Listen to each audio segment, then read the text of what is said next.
This is on YouTube. This is, yeah, we it are is? live. Wow. Oh, 13 viewers waiting right now. Okay. Excellent connection. Surprising. Yeah. Okay, well, hey there. So thank you so much for tuning, everybody. I'm Chris, aka Duckbricks. And I'm Robert. Thank you for waiting for us. We kind of wanted to do a bit of an impromptu live stream to really just be able to talk about LEGO Masters Season 4, which is going to be airing. When is it airing? Thursday, in 2 days. 2 days. Okay, so we have so much fun stuff planned, and I wanted to be able to share stuff about the show, but it didn't really make sense for us to interview ourselves. And so I've brought alongside a very good friend of the channel. You will probably recognize him from many of our live streams and other LEGO related stuff. Paul C. I'll let him introduce himself, but let's bring him in right now. Oh. Hey Paul, how's it going? Hello. Hey there, welcome to Duckbricks. My name is Paul, and I'm here to interview the 2 upcoming stars of LEGO Masters Season 4. Thank you so much for being here, Paul. Really appreciate it. Paul, you've been following us and like our channel for a while now. And I mean, I always see you pop up in live streams. We actually met in person in Chicago where you gave us some incredible gummies. You were trying those gummies, remember? Yes. Yep. They He were was very talking good. about the macros on those gummies. And Yeah, he was. The only person ever to talk about macros about gummies. Paul is a great friend of the channel. We will be meeting up again probably later next year in Chicago, if not sooner. If you're ever in Seattle, pop by the LEGO collection. Please come and visit. But I do want to shout out folks in the comments. Pringles15, thanks for being here. LOTR Bricks. Yo, Brent's Bricks Heater. Yes, thank you for joining.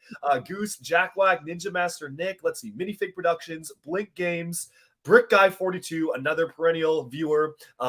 So many people here. Thank you all so much for tuning in to watch this live stream. And let's just jump right into things. Paul, why don't you get started? Feel free to, I don't know if you have an intro plan, you can tell us more about yourself, or we can just jump into questions. We are happy to do this however you want.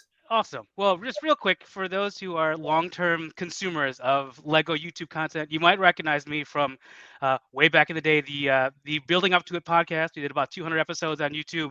I'm not promoting it by any means, that we haven't done that in years, but only reason I bring that up is because I was known as kind of the question guy within that realm, the realm of collectors and that pocket of things. So as if given the chance to talk to people about one of my favorite shows and favorite competition shows of all time, I'm going to come packing a lot of questions. So I jumped at the chance to be able to ask some people that I've actually interacted with frequently to maybe get some inside gossip on all this stuff. Obviously, we know that there's plenty of things that you can't speak about, lots of NDAs that you guys had to sign, all that kind of stuff. So we will try to navigate around those things well. And of course, if there's anything that I ask that is immediately off topic, just please let us know. Everyone else can then just discuss in the comments and be all petty about it and argue about what the real answer might be. Absolutely. I guess first thing, we obviously, most of us at least, we know Chris very well. We only know Rob relatively recently. Those of us who've been following the stream, we've seen Rob pop up here and there. We know a little bit about him from some intro videos and things like that. Real quick, you guys met in school, right? You guys met kind of your freshman year, I think it was in the video that you had said. We met almost immediately in college. We both went to UPenn, and so actually we attended the same program too. And so our program is very small. Mm-hmm. I think literally even before the first day of class, maybe we were in the office and we saw each other. Yep. And that's how things started off. One of the first things that Robert said to me, completely dead serious, he had met me for like a day. We were tossing around the idea of working on a startup, and he comes to me and he's like, Chris, co-founding is like marriage. You must be serious if you want to get into this. And I was like, okay, that's pretty interesting. Yeah, now I kind of want to co-found a startup with this guy. Maybe you can tell the rest. The rest was history. I absolutely stand by that statement. Co-founding is very much like marriage because you go through thick and thin, all the ups and downs, and you gotta weather that storm. So then, before I even get into questions about the show, so which was more taxing on your relationship? Was the co-founding and all that, or LEGO Masters? It's definitely co-founding. Okay, here's the thing. We knew that we would be such a good team on LEGO Masters because we had every single argument we could possibly have when co-founding our startup. We had run out of things to fight about. Where it's like, we're never going to fight on the show, because we've already like been at each other's necks throughout 4 years of working on a startup together in college. This is nothing It's compared to child's that. play. Yeah, literally. Awesome. So then, I guess that's a good an intro as any as we kind of get in towards the show. Then, were you guys fans of the show beforehand? I know Chris, you had again most of the stuff we know about Chris's responses here, but we don't know much about how Rob feels about it. Were you guys both fans of Lego Masters before, or is it kind of more like, oh crap, I'm gonna be on this show. Let's watch all the let's power through all these. They're all on Hulu, right? Let's just power through. I'll let you answer first. Yeah, I mean, I think like I've heard of the show, but at the same time, I don't have Hulu, so like, Oh, I get that. I only had Hulu for the last 2 years, so I get it. so I definitely did not watch like every episode back to back. Like, there's no way. But you know, I've heard about it. I've seen short clips every once in a while. But I think that's really about the extent to which I knew about the show beforehand. And like, did you watch a lot of reality TV or competition shows leading up to your time starring in one? I watched so much Gordon Ramsay. Okay, perfect. Same, Yeah. producers, right? They're same Are channel. they? Yeah. No, it's under our banner. I remember seeing that. But the thing, same with Gordon Ramsay. Like, I don't ever watch the full episode. I just go on YouTube and they just have like a million clips of Gordon Ramsay. Like, you're an idiot sandwich, and so like I know. So yeah. Well, so I told Chris before that Duck Bricks obviously led to you guys being on Lego Masters. So Food Bricks clearly is going to lead you guys being on MasterChef. So it's really the next step, right? It's perfect for you there. We like food. In fact, it matches perfectly because we like food, but we don't really cook either. Well, hey, I do a lot of cooking. I don't know. Just not on the stove, right? Yeah, there you go. Okay. So given that, then did you guys approach your being on the show as a competition where we're going to crush everybody, or was it a fun, awesome experience where you got to build Lego, something that you guys love doing, on this huge grand scale where I have millions of bricks at my disposal and I could build whatever I want, kind of a thing? Like, how did you approach the show? I think that's actually a good question as to why we worked so well as a team. Both of us, I would say, are very, very competitive, and we both have this drive to win and to succeed and to really make something of ourselves. But for me personally, Duck Bricks fans know, I'm not a mockist, at least not really one. I mean, I guess now I am, but before the show, I had done maybe 1 or 2 mocks when I was a kid, nothing crazy. And to me, it was just an honor to be on the first episode. And of course, we can't even talk about if we may just be on the first episode. Yeah. For all everyone knows, including us. Who knows what happens? We haven't seen the show. But what I wanted to do was, I mean, for me, I've always kind of wondered what sort of a mockist would I be if I had access to sorted pieces. My biggest bane, and as many Duck Bricks fans know, my biggest bane is pieces in my collection are not sorted, which means that every time I want to build a mock or something custom, it will take me infinitely more time, and I just give up because I'm like, I know the perfect piece I want to use, but I just can't find it. But now I was like, okay, well, this is going to be interesting because now we have sorted pieces. We have basically unlimited parts. What can I do? And yeah, sure. I'm going up against some of the best mockists in the world. Like, we're probably going to be outclassed, and we may only last 1 episode. But the fact that we could be on it, and also, like, out of my own curiosity, I was like, can I actually do something cool with pieces? Because I never tried that.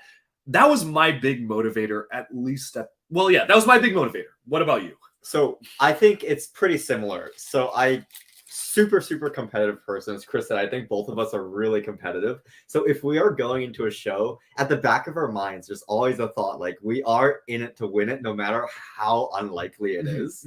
So definitely we're going to try our best and see what happens. I also used to be like a massive Minecraft player. So I did like Lego a bunch when I was a kid, like a lot of Lego Mindstorms. And then I kind of tapered off over high school and whatnot. But I played a lot of Minecraft. And so I feel like Lego in many ways is like Minecraft, but in the physical world with more choices. And so I was like, okay, interesting. Like, there's a show with like millions of bricks in front of you. Like, it's literally just Minecraft in real life. I was like, hell yeah, I'm going to go. And also it's a reality TV show. So I feel like that's one of those once in a lifetime opportunities where, like, if you say no, I mean, what are you doing? So I think that it's great that you were able to, again, admittedly you haven't been in the building much lately. It kind of you've been in extended kind of dark ages as Lego people call it, but you've been able to still kind of connect it to a bit. You're a big Minecraft fan, so you love Minecraft. You're able to still translate it over to kind of your own experiences. Oh Just yeah. real curious, Chris, how do you feel about someone saying that that Lego is a physical version of Minecraft versus Minecraft being a digital version of Lego? I really wanted to get him to say that on the show. I don't think he's gonna say it because Minecraft is like copyrighted, but I wanted to see everyone's reactions when he said that, not just mine. I'm very amused, you know? I think to some degree, that actually does sort of make sense. I was like, I never thought of it that way, but I can see if someone like you were a fan of Minecraft, especially when you were a kid and built a lot, coming into Lego in the Lego world, I'd be like, yeah, I can see that. When I got into Minecraft, I was like, oh, this is kind of like Lego, but I can build it digitally and run around in my own creations. That's really cool. That's what got me into Minecraft as a kid. So this is kind of the reverse. So I can see it. I can see it. Let him cook. If it works, it works. That's all that really matters. Yes. All right. So you got the call from Lego. We've gotten to see your reaction, your immediate reaction video. Everything was all kind of obviously censored out from their standpoint, but we got to see your raw reactions. Once that initial excitement subsided, because you were fucking pumped, like, or you were really pumped, and like it was very clear. What immediately made you nervous right after you hung up with Rob? What immediately made you nervous? Well, okay. Couple things that immediately made me nervous.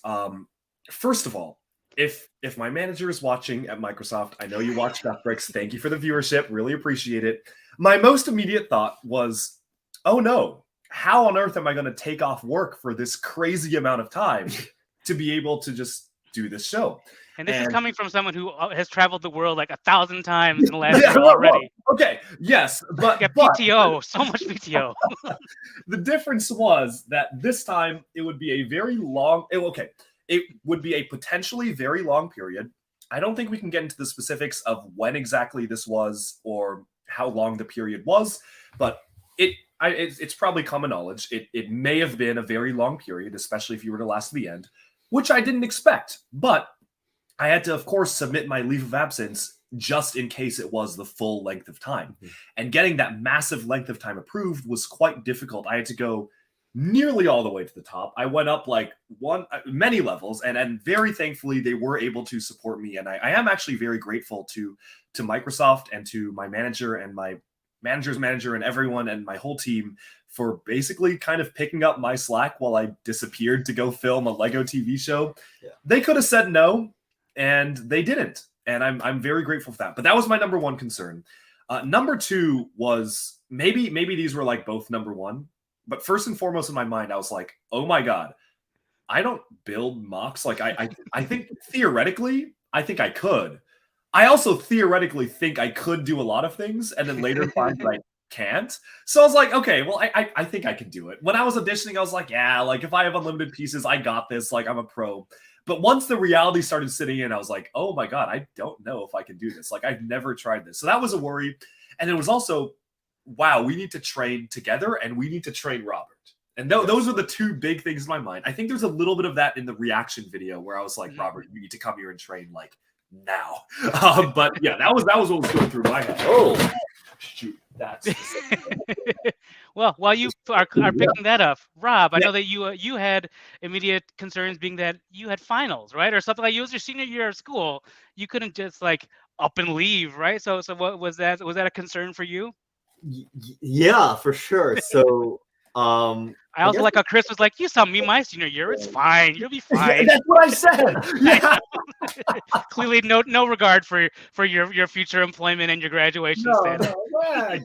So, I guess I can't get into the specifics of the timeline, but basically, we told Seattle Times what it was. So, okay, what I'll say is that Lego Masters was like, maybe don't get into specifics of the time frame.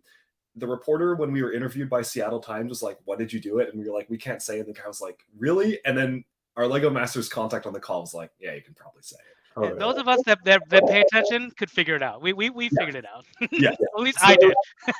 So it was early in the year, happened. So my college had 2 big semesters in the year, like fall and spring semester. And so I knew there was a chance that I would be on the show by the fall semester, which kind of let me pre-plan my spring semester just in case that actually happened. So I tried to like have all lecture classes, which basically means I don't have to go. Stay in school, kids. Stay in school. Professors watch this video. Yes, of course. I think I still had one where I had participation, but we can talk about that later. And then, and so when spring semester rolled around, I got the classes I wanted, and then we heard that we actually made it onto the show. I was like, okay, amazing. Now I need to take off an exorbitant amount of time from school. So I think that was like Chris, basically the exact same concern. It's like, okay, we could be gone for a very, very long time. And the producers were like, make sure to space out that much time, or like, that's not going to work out. Right. And so we obviously told the producers, yeah, that's going to work ahead of time. But like in our heads, it was like, maybe not. Yeah. But I figured that like I could figure it out. And so I guess when I heard, I just talked to all my professors and I was like, I might be gone for a while. And can you make that work? And actually, surprisingly, all of my professors were extremely accommodative. So I think, similar to Chris's coworkers, like they made one of them was a fan of the show. Yeah, so that helped one a of my lot. professors was in fact a huge fan of the show. Professor Devietti, if you see this at any point in time, thank you so much. And he actually pushed all my deadlines. He made the deadlines basically flexible to the end of the semester. Dang, so that nice. I didn't have to work during the show, which is awesome. It was like a game changer because that class had a lot of work. That's awesome. That's great. So clearly then you didn't have that weighing on you in the back of your head, even though you're competitive, you're focusing on the show. I still imagine having that weighing in the back of your head would probably still affect your productivity in your building, I'd imagine, right? Yeah.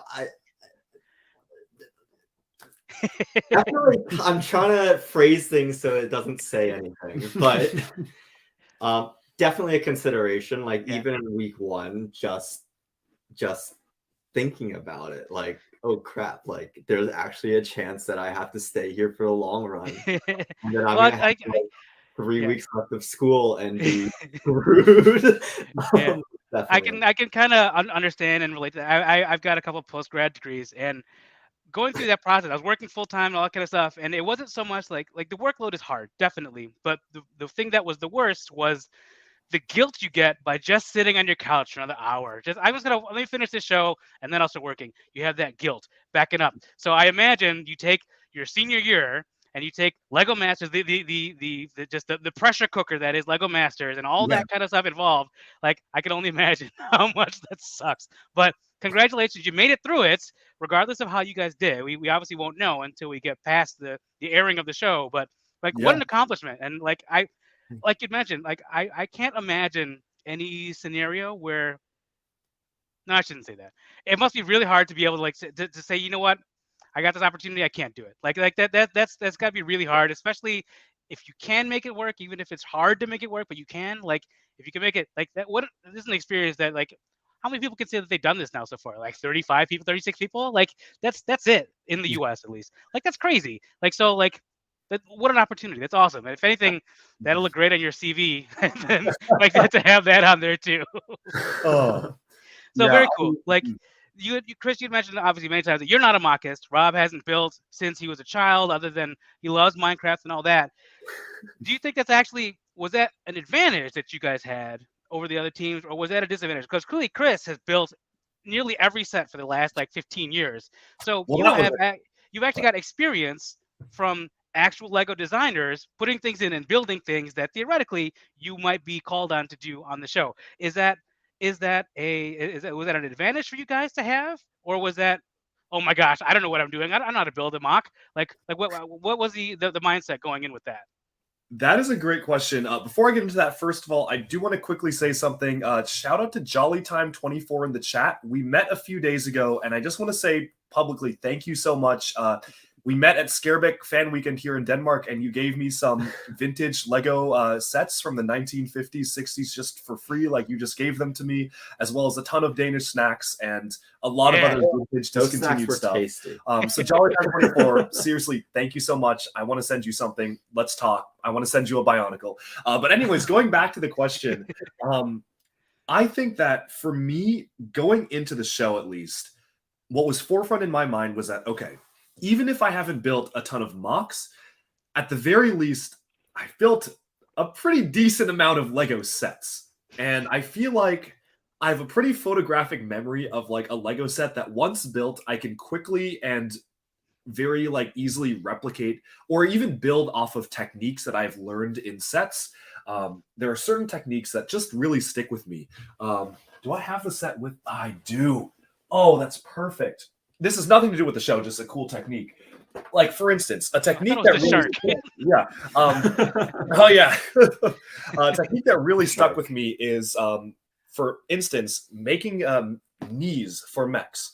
The way the set does it is it utilizes a bunch of mixel joints and these kind of triple connectors to do the knees. I learned from the guy who designed the set today that is no longer possible because they remolded that mixel joint piece, which is tragic. But that was a technique that really stuck with me. And I feel like, okay, I built this years ago, but I could, if you gave me the right pieces, I could probably do that knee technique from memory, like right now, without any prep.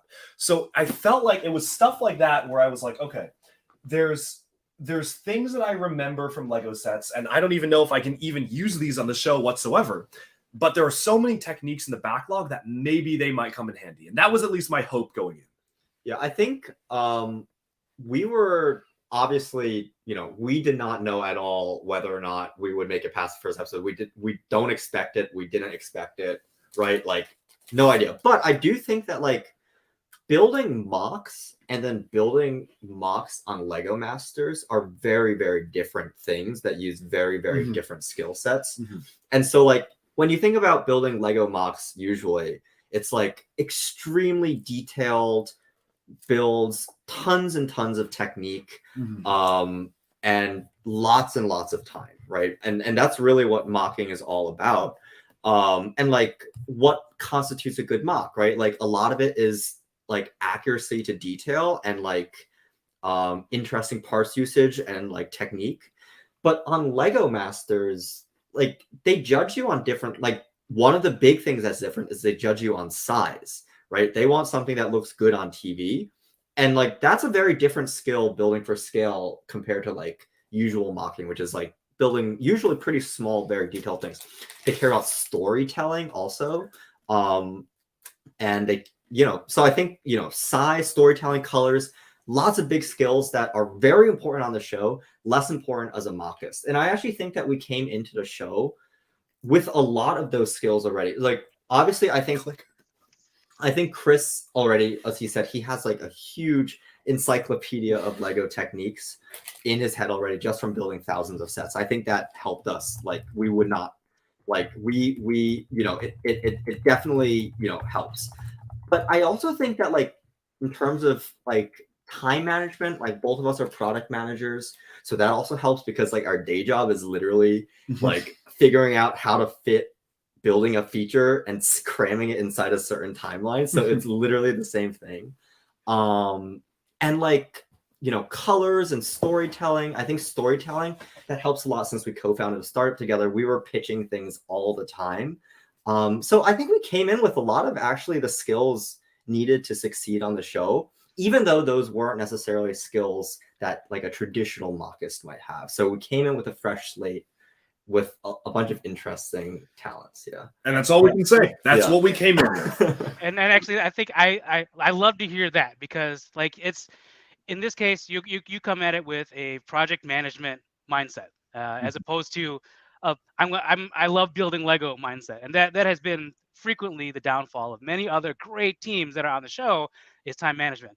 And I also coming from corporate America myself and working on a lot of projects and all that kind of stuff. So I those are the things that I key in on. And of course, it's only so much that you see in an hour edited show, all that kind of stuff. I get all that. But a good project manager could probably get this thing going the right way and get it going. So I personally looking forward to see someone with that skill set go through, and obviously having the skill set with the Lego there is great. But to actually have the more macro mindset with it, I'm very interested to see how that all plays out. So I'm glad to hear it. Now, speaking of that, with that mindset, one could probably say that you guys are potentially pretty unstoppable on this show, right? So who came up with Team Unstoppable? I gotta know that. It definitely wasn't us. Not us. I would also like to know. I don't know. I like the name. I don't think it mind the works. name at all. I would like to know, to thank whoever came up with the name, because I do like it. So just in case anyone doesn't know, I suppose I should have prefaced this. We saw in the preview they've introduced all the teams. Beneath Christopher and Robert, it said Team Unstoppable. Other people get Father and Son Team, or what was it, like Cool Grannies or whatever. You guys were Team Unstoppable, significantly more aggressive than all the others, let's say. But yeah, so it's maybe that shows how the show is going to be painting you. We'll see how that goes. Next question. Wait and see. Yeah. My next question is, how much input did you guys have on your wardrobe, and how did you guys come up with your sig figs, and which of those came first? Because I imagine, at least something that I've noticed is that there's obviously there's a tie between the wardrobe on the show every week and then the sig fig, whether it's exactly the same or if it's a variation of it there. But I always wonder which came first, and maybe you guys can share a little bit on that. I will answer this as carefully as I can. There are some details that I cannot share about this. Honestly, details that didn't affect our team but affected other teams, and just out of respect for some of the other teams who might not want some of this detail shared, I'm just going to try to keep it generic. But I will say what I can. Wardrobe. I think we always kind of wanted to go for a startup-y and entrepreneurial vibe. And I honestly don't remember if we pitched it to them or they pitched it to us to wear suits. I don't, or to wear at least a suit. It might have been our idea. It might have been theirs. Regardless of whose idea it was, we were like, let's do it. We were very happy to wear suits. And we had so many different suits and outfits prepared. And they actually, I think we can say that they picked out some for us. Like they actually, I think it's pretty obvious. Yeah. You look at the show, like no one's going to be wearing overalls every day. Yeah. Like, So it was actually quite nice. We showed up and they were like, hey, we got you some new clothes. And I was like, oh, sweet. Get to expand my wardrobe. Can I keep these after the show? And they were like, yeah, you can go ahead. Yeah. So I was like, okay. Oh, there you go. Well, so even if you didn't win the prize at the end, the grand prize, at least you got some good wardrobe on it. I think we can at least say that we got something. Yes, I got some shirts and suits. Yes. So so that was great. And then the sig figs, it was a bit of a back and forth process because they were really open to being collaborative, which was really nice. They came up with some ideas. We said, let's not do that. And wish list. I'll leave it at that. It's all like the Chinese New Year says. Even worse. But we countered. Sensei Wu. That's cool, but we would love to maybe integrate this head and like this hair and this torso. And they were like, okay, we maybe can't get these ones easily, but we have these other ones. And at the end of the day, I think we're both very happy with how they turned out. It was like a very collaborative process for both wardrobe and figures. There's one very funny detail about Robert's figure to me that I don't think we should talk about. But what I will say is that look closely at Robert's figure, and I will let people, once the show begins, I'm curious what people in the comments, if they'll pick up on a very funny detail that maybe you have to be like a really like, you need to be very familiar. You need to have a keen eye and be very familiar with Lego pieces to maybe like it's maybe not going to be funny to anyone unless you like know what you're doing. But I don't know. I found something very funny about his figure. That's all I will say. Pay attention to Robert's figure on the show. That's it. Awesome. And speaking of wardrobe, what did you guys wear in your feet? Because I remember Stacy last year, or season 3, was in heels because of course that's part of the persona. That's part of her wardrobe. But I can't imagine that was comfortable to be running around in heels. Did you guys at least have comfortable shoes when you were doing this, or were you in dress shoes because you're wearing suits? we were in dress shoes, but what was very nice was that, so I actually brought my own dress shoes, and after wearing them around for a little bit, like not even on the show, I like walked around in them. I was like, guys, I don't think I can do the show in these. I was like, they're so uncomfortable. My feet hurt. And they like got before episode 1. They were like, we got new dress shoes for you. And they were so comfy. Yeah. So I was like pretty chill because they got me like slip-on dress shoes because I was like, guys, I can't do this. I was like, this is like a physical, it's an impairment to get pieces. Like, can you please get me better shoes? So I was fine. What do they have you wear? They had me wear more formal shoes, but they felt like sneakers actually, so they were quite comfy. Yeah, so I think like Shang-Chi shoes. There you go. Yeah. So thankfully, no high heels. But that would have been amazing. I'm gonna next time I see Stacy, I'm gonna have to ask her about like her experience. Awful. That's actually so. Yeah. Kudos to her. Yeah, how did she win? Like, I feel like that's like a time impairment. Like, even more impressed that she's running around, avoiding Lego bricks on the floor, all that kind of stuff. Still managed to win. So anyone can win. All right, so we already talked about Rob didn't get much chance to watch much of the earlier seasons because he doesn't have Hulu. Chris, you were a big fan of the show. Did you watch all the seasons kind of leading up to things? So in college, when season 1 aired, I watched it with my good friend Brian, who has appeared on the channel a couple of times in the background, and it was actually his idea to watch it together because he was like, "Oh, let's watch this show." And we had always kind of joked around. They were like, "Oh, you could do this." I was like, "No, I can't do this, man. Like, there's no way." And so it was season 1. But I feel like Brian was more interested in the show than I was. I'm honestly not a big reality TV show watcher. I'm really I watch a lot of TV, but I watch things very different than reality TV. So I'm not the biggest, or I maybe now I am because I was on one. But in the past, I didn't watch specific reality. Right. In the past, I didn't see that many reality shows. So I watched season 1 with my friend. But then after, I think that was maybe 2019 or something around that time frame. But then when the pandemic hit, we had to finish the show remotely. I think we were on Zoom and watching it, and I felt like a lot of my enjoyment from the show was like watching it with my friends. So I was like, okay, if I'm sitting at home, I'm not going to watch it. So I didn't actually get to see 2 or 3, but I always checked in to see pictures of the final builds because those interested me. So at the end of each season, I would just look up like Lego Masters season 2 final builds and just look at the pictures and be like, oh, that's neat, and then move on. But then when we actually got cast on the show, I was like, oh, we should probably see some. So Robert actually flew out to Seattle, and maybe I mentioned this in the training video, maybe I didn't, but one of the things we did to prepare was watch episodes of season 3 because we felt like that was the most relevant. We also, I think, watched the finale of season 2 because that was the light one, which was really cool.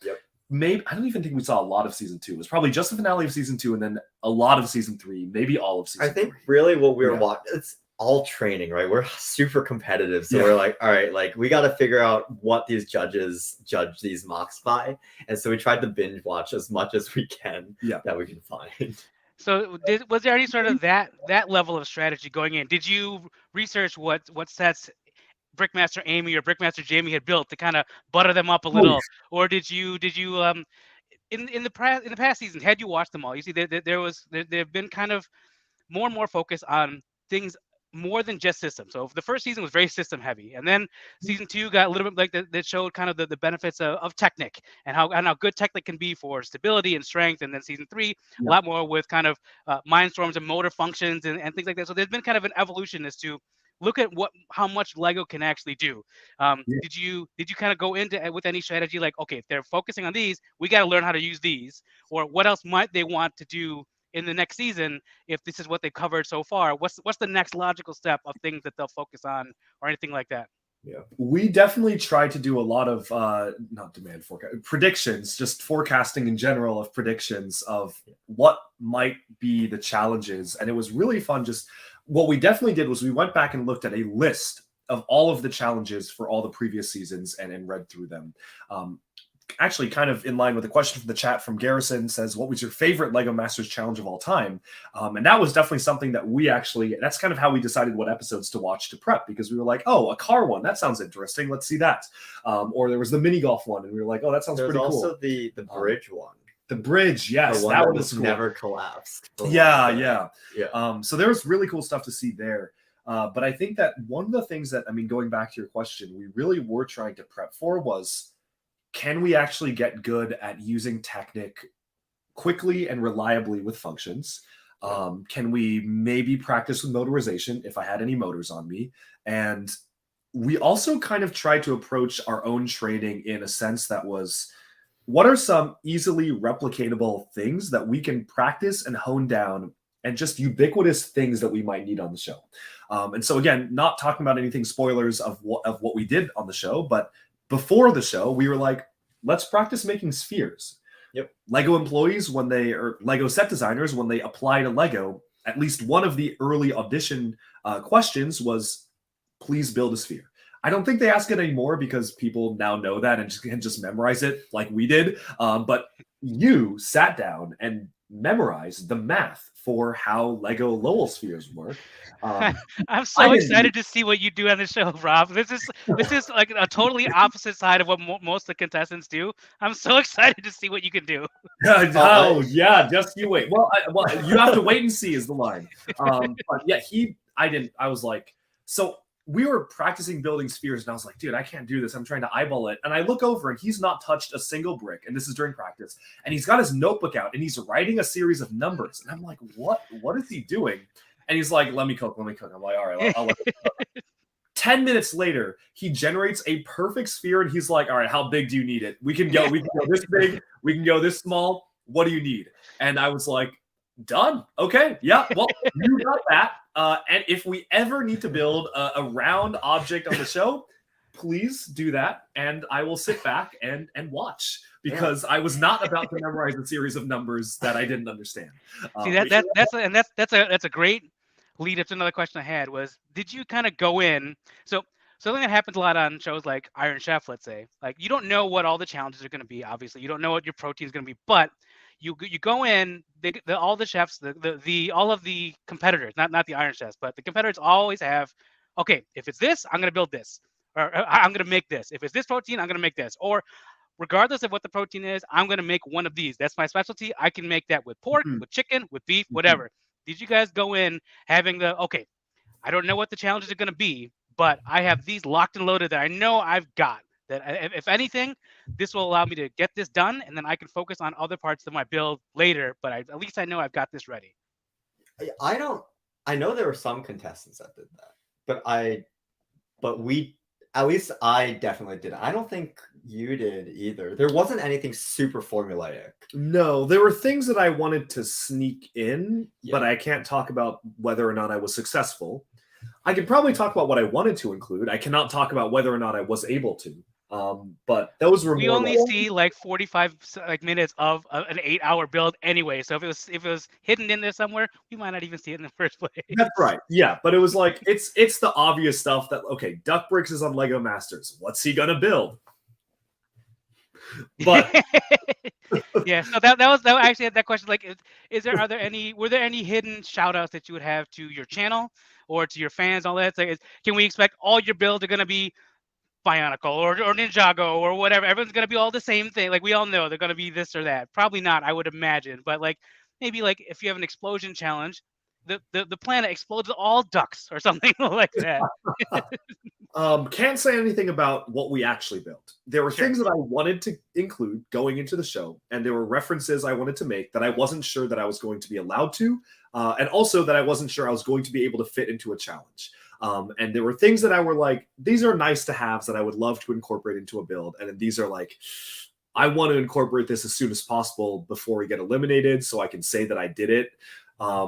We're, again, not going into what I actually did on the show, but saying what I wanted to do, right? I wanted to do some sort of nod to Bionicle in some way, shape, or form. And that was something that I felt like would be really cool for people watching the show to be like, if I was able to do it. Yeah, like the castle is all the masks from the Bionicle GWP. It's like it's the whole thing, the whole facade of a castle is that. Yeah. But it was like, okay, I'd like to do that. I was like, okay, a nice to have would be a nod to Ninjago, but I don't know how I would work it in. There were a couple of other nice to haves. I'm trying to remember. I wanted to incorporate references to as many older Lego themes as I could, because those really inspired me growing up in my creativity. I think Lego Space, like original Space, was one of my like main passion points growing up as a kid. So I was like, oh, if I could throw like a Blacktron reference in, or like an M-Tron thing, or an Ice Planet, that would be really cool.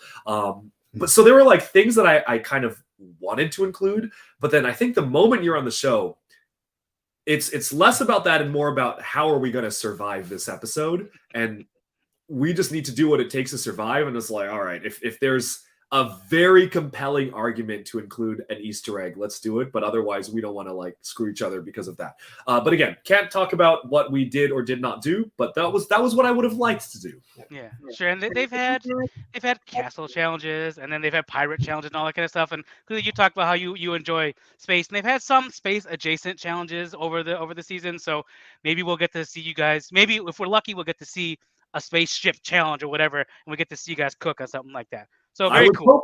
I was hoping for that. That's all I can say. Did you guys? So we've seen you kind of interact with former.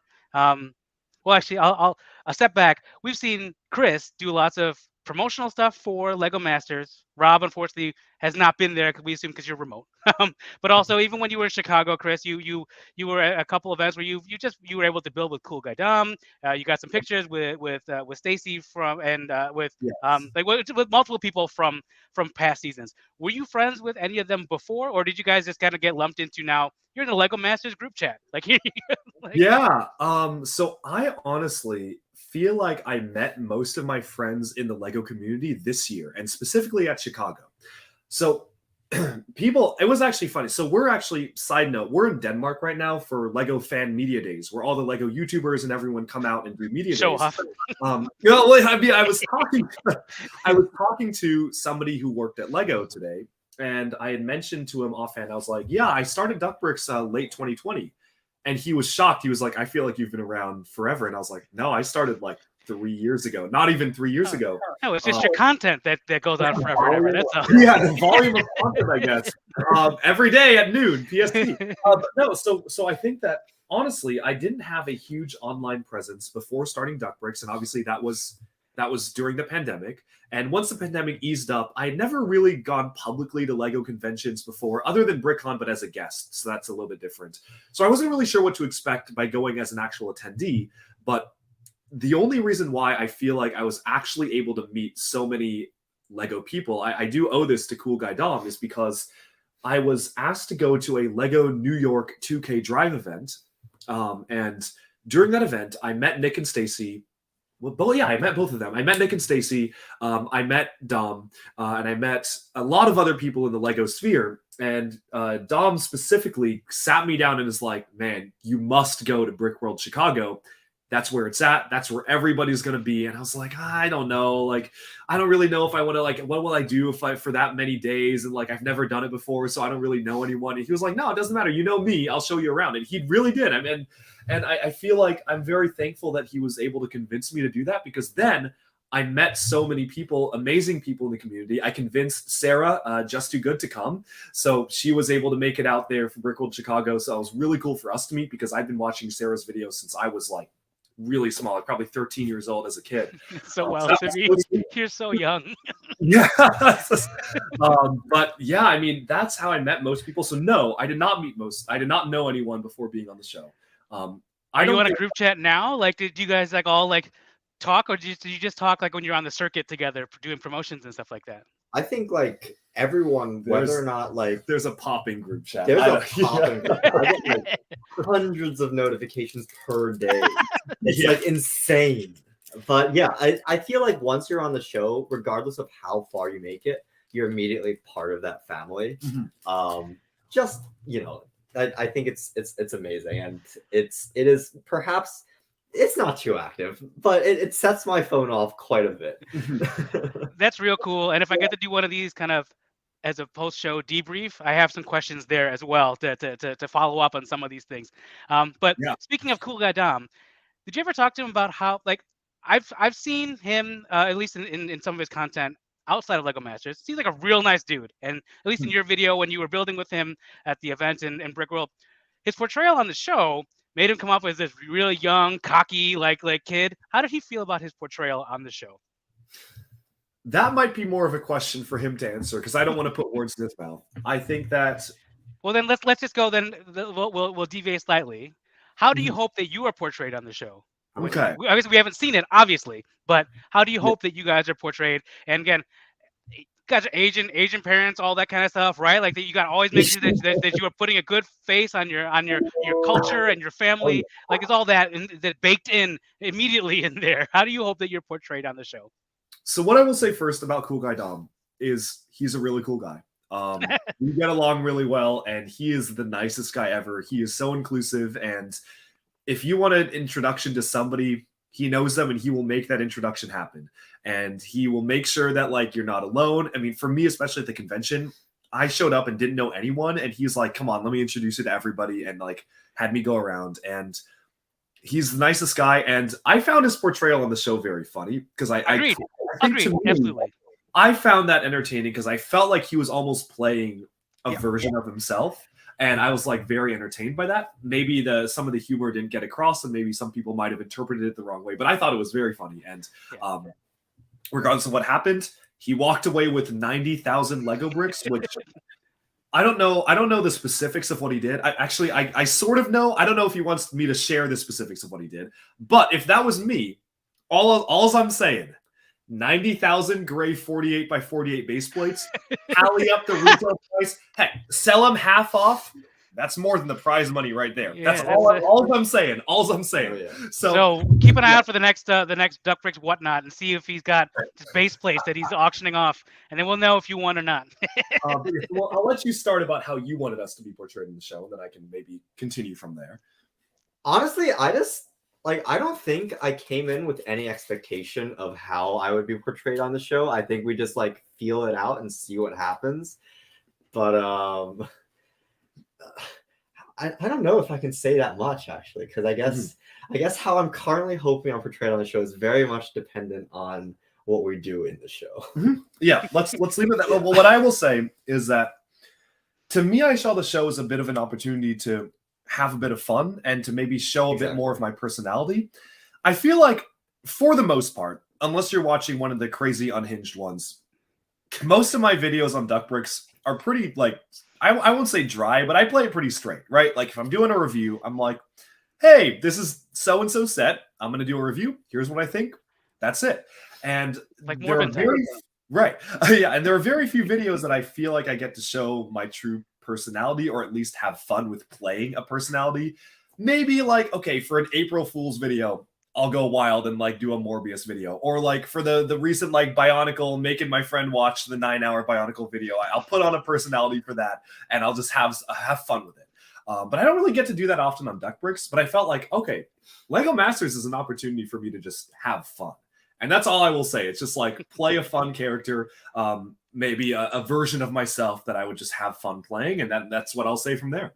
Yeah, and I think that's great. And I think seasoned reality show watchers like myself, we know, like we think that there's editing, and then there's a storyline. There's producers and story writers for any reality show, competition or otherwise. So there's always a storyline that they're pushing, and there always is also the leaning into the character that you guys are in. So yes, I absolutely agree with you. Like Dom, I thought Dom on the show was hilarious. I thought the two of them were really funny and very clearly are like leaning into that character, that persona that they were given as like. So I don't know if you watched and knew their story, but they were brought in the middle of the series to kind of shake things up, right? So they threw them in there. So of course they're coming in there as they got to be these cocky upstarts and all that kind of stuff. And they were actually being competitive. They were being strategic with all of their things that they were doing. Smart, like really, really smart ways of trying to work things out and how to do best in the game. But clearly with the editing in the show and kind of amongst the other stuff, like it does stick out. So I not in a bad way, but it does stick out. So I'm just curious what he thought. And yes, like you said, really nice guy from all the things that I've seen that he's done. So like I was just curious, and hopefully we'll get to see how you guys are after this show too. I'll introduce the two of you in Chicago. I'm sure he would love to meet you. He has thoughts, and I'm sure he would love to share them. And I'll let him share that. So like, how good? Obviously, again, as project managers, time management is a big thing for you guys. Now we're in a completely different venue. How good are you at gauging time, and how much time you have left to build a Lego set? What someone yells 4 hours left? Do you freak out? Like, do you know? Like, does it feel like, oh my gosh, how do you know we're behind? Or 7 hours left? That's so much time. But like, do you know that you're behind, or do you know like I'm good? Like, how do you gauge the amount of nervousness that you should have at that point. Should how can we approach this without revealing too much? Okay, let's see if I can. Are we allowed to say that? Well, let me rephrase that. Let me try to get something a little bit easier. So, we have seen Chris try to build things late at night. Like he's on like hour 6 of a build, of a mock build, and he's getting a little loopy trying to find the same piece over and over. And we can tell that this is gonna be rough. Going leading up to the show, did something like that? Did it make you nervous to think that this might come up, where I gotta make sure that I'm on my A game and I can't be tired and loopy and all that kind of stuff?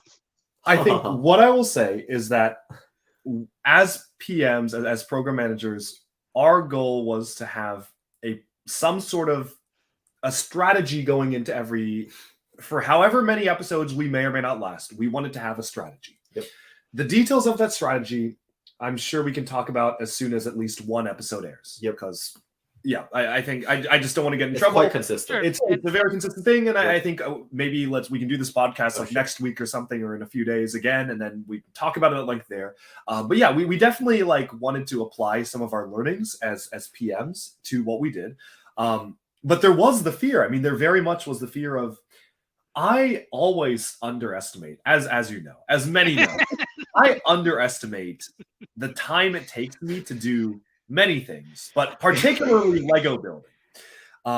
And that's why I feel like, Robert, you really helped provide a very grounded perspective, where there was a lot of moments where Robert would be like, okay, but let's sit back. Is it realistic to do this?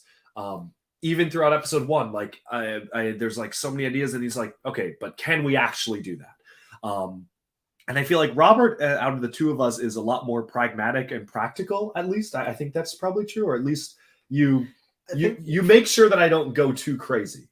I think from a time management perspective, I probably have a better gauge of how long something would probably yes.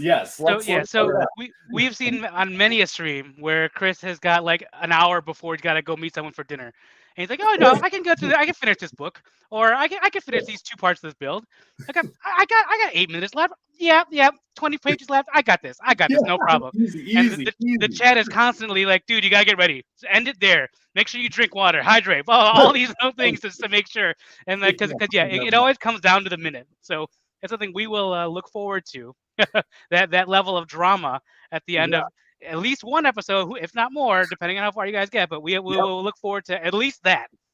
If we don't make it past episode 1, you bet you're getting a lot of entertainment out of that. That's all right.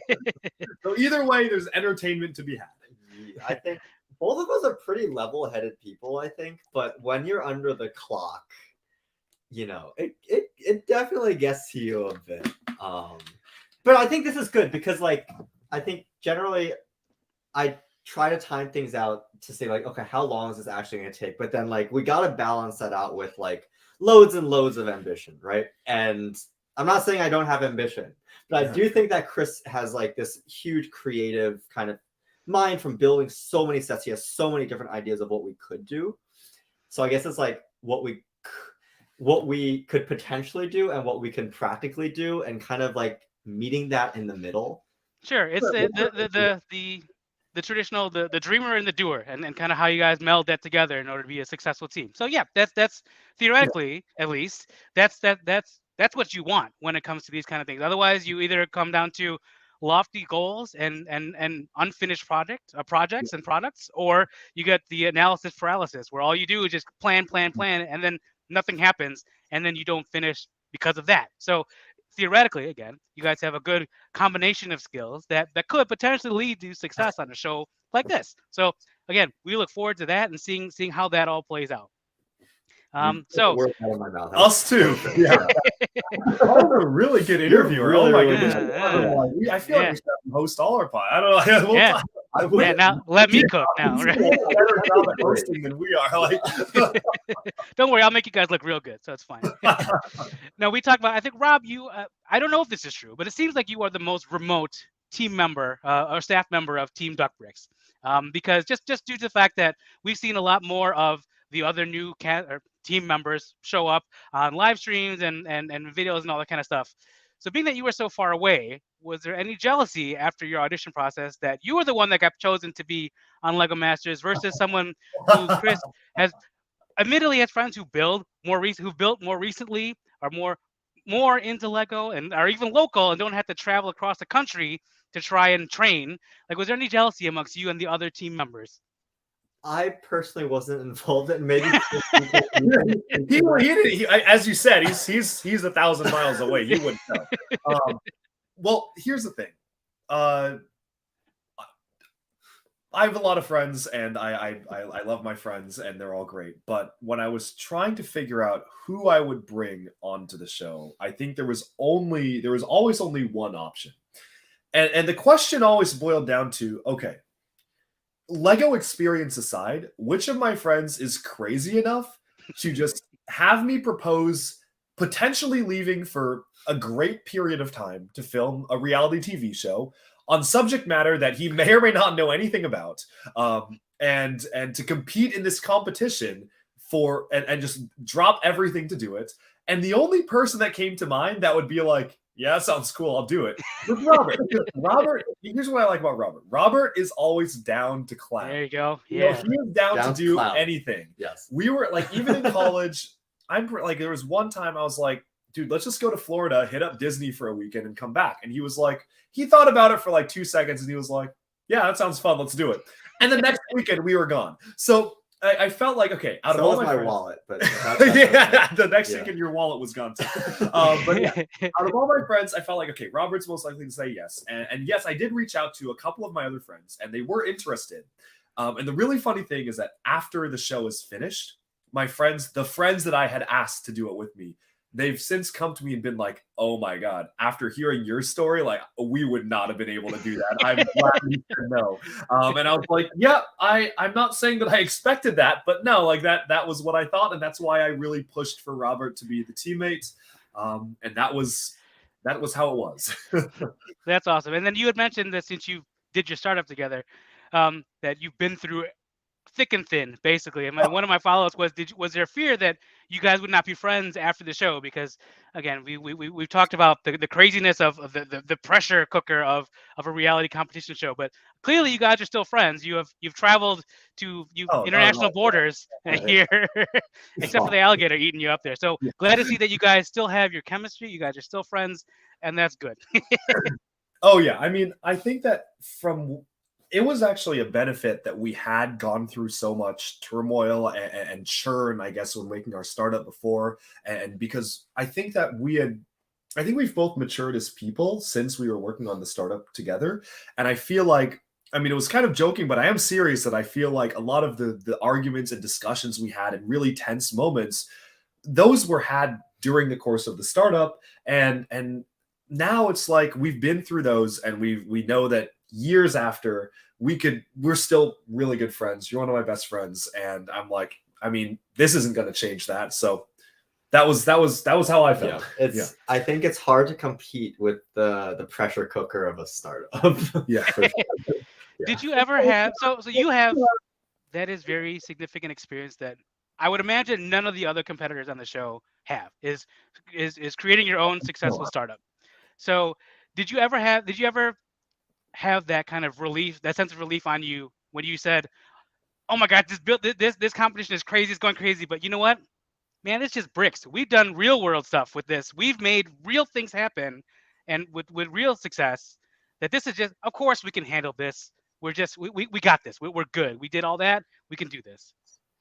I think like this was a totally new frontier. So we definitely, when we were going in, we're like, we have no idea what we're getting into. This is going to be a fun experience, but we have no idea what's going to happen.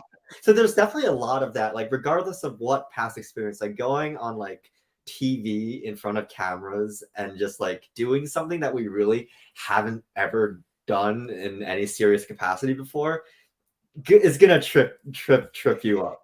Anyway, yeah. I think it's going to trip everyone up, right? And but I do think that like in terms of the pressure cooker stuff, I think we were pretty confident that we'd be okay at the end from that respect. Yeah. See, then you do actually have to wonder then if Nick and Stacy, like that was part of their advantage, that they're in front of cameras all the time doing their streams and all that kind of stuff. Stacy being an actress also, like maybe they didn't have that level of pressure on them at all because they're used to this or something like that. So that could have been certainly their advantage and led to their success.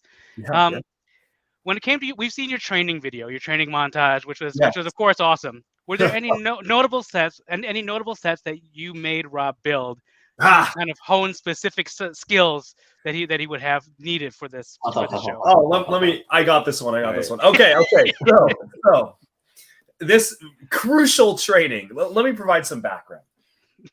Months ago, longtime Duckbricks fans may know of this video. Maybe even a year ago, probably over a year ago, maybe it's around the time, almost a year ago. I put out this video that was saying I need to pack all this Lego and ship it home. Something like that was the title. That's one of my favorite ones. Is this from your apartment in school? Yeah. Yeah, So, one of my favorite ones. The TLDR of that video is that I had a night to figure out how to pack a ridiculously large amount of Lego to bring back to my house. And as you can probably expect, antics ensued. Things did not go according to plan. It was a whole misadventure. And at the end of the day, I got all my Lego back home, but they were just smashed to bits. And like entire giant sets, UCS Star Wars sets, like the UCS Star Destroyer. There was the Titanic, the Coliseum, and like big sets were just smashed and mixed together in my suitcase. And one of those sets is I think the Manchester United football stadium. Oh no. he knows that one very well. He knows that inside and out. So yeah. Rob hates football now. After that, he hates England. He hates everything. I respect the set. I think it's a cool set. I think it's cool that Lego did it. I think it's weird they did 3 of them, but anyway, that's probably a question for me to ask the designers tomorrow. But I think that set was something that this is the answer, by the way. The answer is this. Yes. Yes. And this is no knock to the designers and no knock to the set, but after building that, I had no desire whatsoever to ever build that again. I had negative desire to build it again. It's a nice set, but it's very repetitive, and I'm not that interested in the material. So the months and months went by, and that set sat broken apart, jumbled together. Literally, I was thrown in my suitcase, just broken up bricks. And it sat and sat and sat. And finally, I'm like, okay, I really don't want to build this myself again, especially because the pieces are not in bags and organized. They're just all mixed together. So awful. So I was like, yo, Robert's coming in on a Friday. I have work on Friday, so I can't even see him until Friday night. What if I had him, obviously we want to maximize his training time in Seattle, right? He can't waste a single second. So what I said is I was like, hey, I have some practice material. I've specifically chosen some expert level practice material for you. I have searched far and wide for my collection. And this is something I really wanted to build myself, but I'm sacrificing so you can have the experience of building it, so you can do better on the show, because I'm just that nice of a person. Yeah. And so I sent it over to him, but here's his mistake. I separated out the stadium into 4 Ziplocs, and those 4 Ziplocs actually were like at least 4 quadrants of it. What Robert does is he takes the 4 Ziplocs and he's like, oh, okay.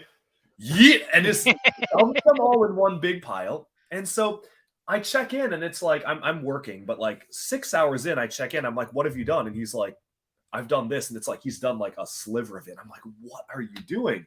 And well, maybe you can tell the rest. But I think you quickly realize that this was not in fact training, but perhaps not definitely, but perhaps in fact assistance that I needed because I did not want to build. I approached the challenge with vigor. But very quickly, I realized that I screwed up because like this was the first like Lego set that I've dedicatedly touched it in a bit, and so Imagine Yeah. not building a Lego set for years, and the jumbled up pieces of the stadium is your first Lego experience in years.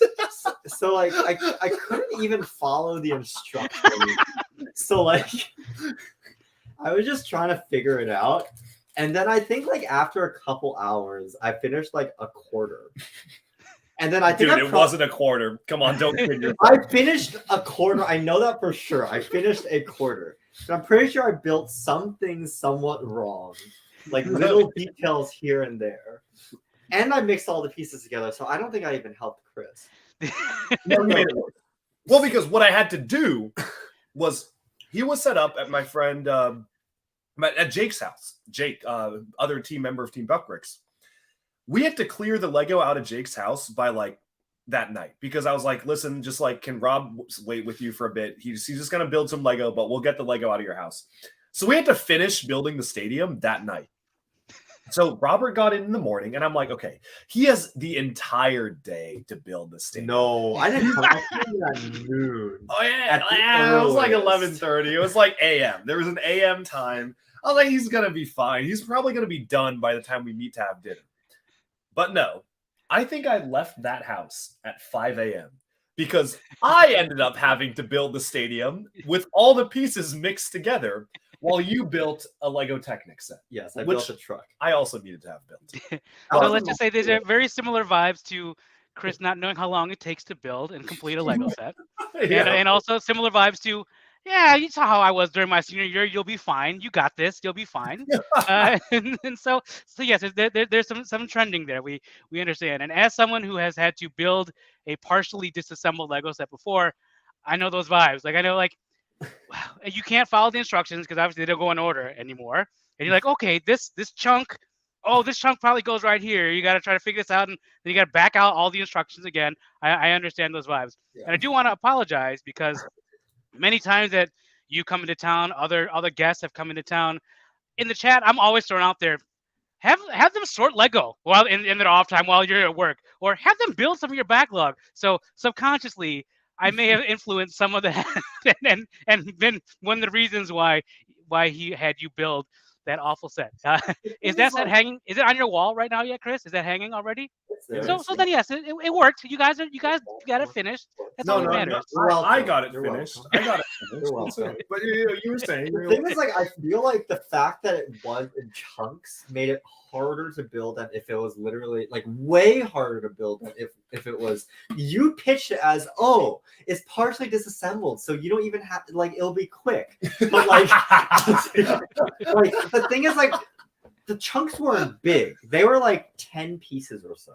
And so like, and you know, the stadium is basically like the same 10 pieces, but like very slightly different and like all around.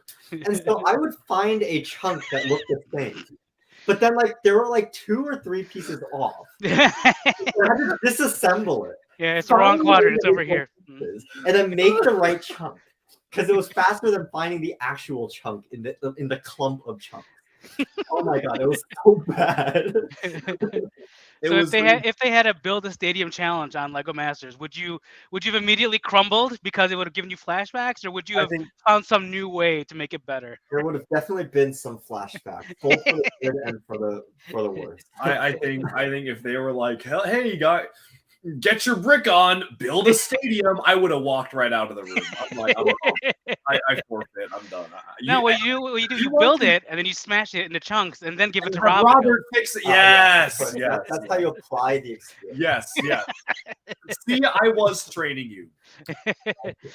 All right. So one last question about kind of strategy going into the show. Nothing specific in there, but again, from a reality TV competition viewer like I am.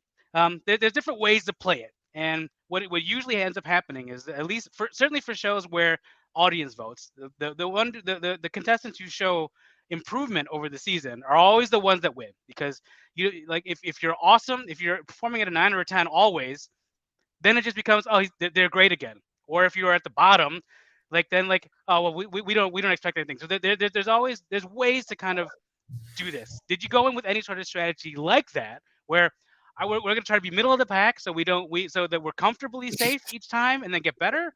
Or was there I want to show improvement, or I'm going to come out swinging from the start, kind of like did you watch season 2 of Lego Masters? I don't remember. Nick and Wayne were there. Like they did the dragon, like the floating dragon parade float, which was mind blowing in the first episode. And then so from then on, they were like, these are the ones to beat, even though they were not themselves in the top 2 every episode. They still always had that like these guys are the ones because they came out swinging. It was great. Did you go in with any sort of strategy like that? We were not strategic. That's valid. That's valid. We came in expecting to lose immediately on episode 1, and so we didn't hold back. Which we cannot confirm. Those are good vibes, actually. That's actually good that you don't, if you don't have that expectation, you go in to have fun, and that is you found again throughout the seasons. Those are the ones that do the best. Is like the ones that really let their imagination go. There was a little bit of. We had talked about it because I do remember us discussing what you just said, and we were like, "Oh, like it's probably better if like we wanted to last long term to like start maybe middle of the pack or bottom and then show improvement." But let me be real. Like there was as soon as the cameras were on, there was no let's purposefully make this not as good as we can. It was like we need to survive, and that was there was only one goal: survive. So that was the only thing going through our heads. And then did you so there's potential, again, strategically, without going into anything specific, you guys knew the dates that you were actually going to be recording and doing the show. Did you try to plan out, I wonder what corporate synergies they may try to do here, that this might come in with, again, no specifics, but like there's probably a movie that's coming out here. I wonder if that might be one of the challenges, or this is coming across this Lego release date. They're probably going to, maybe they'll try to promote whatever new things coming out. Let's try to do something like that. This might come. There was a lot of that discussion, and a lot of it was fruitless. There was a lot of that discussion and a lot of that thinking and preparation. And that's actually we thought about it. We thought about it a lot. That's what I will say. That's a bonus and a thumbs up for the show. That means that they're probably going more evergreen, which they should, as opposed to corporate synergy and promoting this and that kind of stuff. Like, and again, not confirming or denying anything happened. We had some pretty wild and out there ideas, right? We were grasping at straws. At one point we were like, is the cryogenically frozen body of Walt Disney going to like stumble out on the stage and be like, it's time to be rebuilt my corporeal form? For Disney 100 or something like that. All right. So then just kind of a little bit funner things. If you guys were in Ethan's and Dom's place last year, would you have wanted the 90,000 bricks, or would you have wanted to have the golden brick to continue on? We already talked about how if you had the chance, 90,000 bricks is definitely better than the prize money, obviously, if you get them in base plates. But when you're on the show, which would you have rather had if you were in their position? I know what I would rather had. Well, strategically speaking, if you're speaking purely from a win perspective, there's an easy answer for it. No. Monetarily, keep going. But that's an easy answer for me. Here's the thing: winning the show is cool, right? You get $100,000. If you're only wanting to win to get $100,000, okay. So last season the prize was $100K, right? If you want to win that prize, you are being offered that prize. You are being offered more than that prize right in front of you. I would have taken the bricks and ran. I'm going to be honest. I'm dead serious. They made the right choice. Like, what if they were like studs? 90,000 studs. Here you go. These are worth a penny. They were their choice. Their choice of any piece in the brick pit of up to quantity 90,000. That's better than winning. Do you know how much? Yeah, how expensive? I know. Okay, here's what I would do. I would get all 48 by 48 base plates, quit my job, show up to Lego conventions. I would hang out in the parking lot and be like, yo, you want some base plates? And then bring someone out to my car, open the trunk, and just have it be full of base plates. But to be fair, your supply would crash the market. It doesn't matter. I would sell them at half off. What's that? You can do that math. They sell for like $20. Okay, no, it's like $10. way better than the prize money. You're almost at $1 million if you do that right. But like, Oh, and yeah. what's funny Oh, is yeah. that you could just camp out right next to the ones that sell like knockoff base plates, and then you would make a mint right there because you sell authentic. I'll price match. Like, done. And here's the thing: this season, it has now been revealed that the prize for winning is not only $100,000, but the prize for winning is also that you get a Lego set designed off of your build. Did you know that beforehand when you were filming the show? Did you know that part? I don't know if you can say, but I mean, you can infer. Okay, let me just say this: did it change?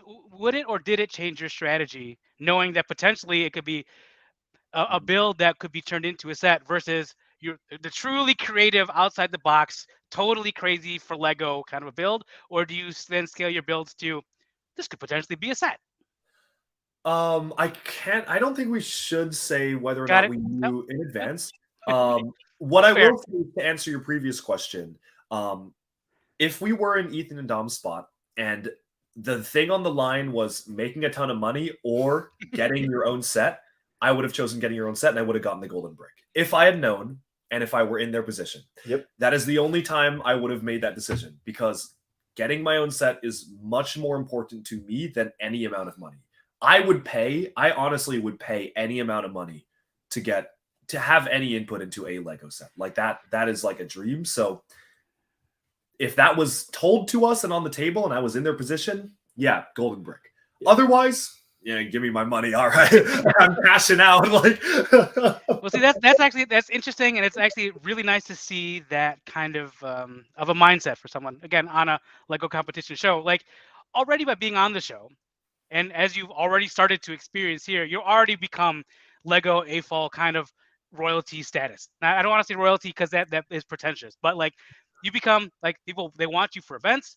Everyone knows you. They already know you as Duck Breaks, but now you are on. Now you're going to be taken to a level that is nowhere near what Duck Breaks was. Even if you had, you already at a like crazy amount of subs already. Oh. Are you at 1.27 thousand subs or whatever it is? Like, but this is like now just by the previews alone, the recognition is going to be increased. The second that show airs, you're going to be, people will try to recognize you on the street. You can't go to your Lego store anymore without like arranging an event to get all your sets and all that kind of stuff. Like it's going to change remarkably. But even with all that, what you want is to make the impact on the Lego world itself, not the community, but Lego itself by getting your own set. And that is wonderful to see. And kind of one of the reasons that I actually like the Duck Bricks channel and why I like the content that you make specifically. Clearly it's made for, I mentioned this to you, so I'm not like doing anything there, but like clearly you make content that you want to make, and you make content that is for the love of the hobby. And it's not the hits and the views are great, of course, but like you don't make it to feed the algorithm, because you don't make a 9-hour Bionicle lore video to feed the algorithm, right? So like very, very clearly you do this because you love it, and it's great to see. It's great to see there. So that's one of the reasons why we love your channel and we love you guys is to have that. You still have that innocence, and that love is always your base, which is great. Thank you. I that honestly means a lot, because I do feel that if I wanted to treat the channel as a way to make money, I think I would be very different in the kinds of videos I'd put out. And I think not to discredit the work of anyone else who does this, but I think I could do it. Like, I think I could make my channel a very, very popular, like, click-based channel and just focus on that. But honestly, I feel like for me with Duck Bricks, the moment it becomes something I'm purely doing just to make money, that to me is the moment that I'm losing something I do for fun to de-stress. Let's be real, I'm already doing a lot of things to make money, and I'm only doing those things to make money.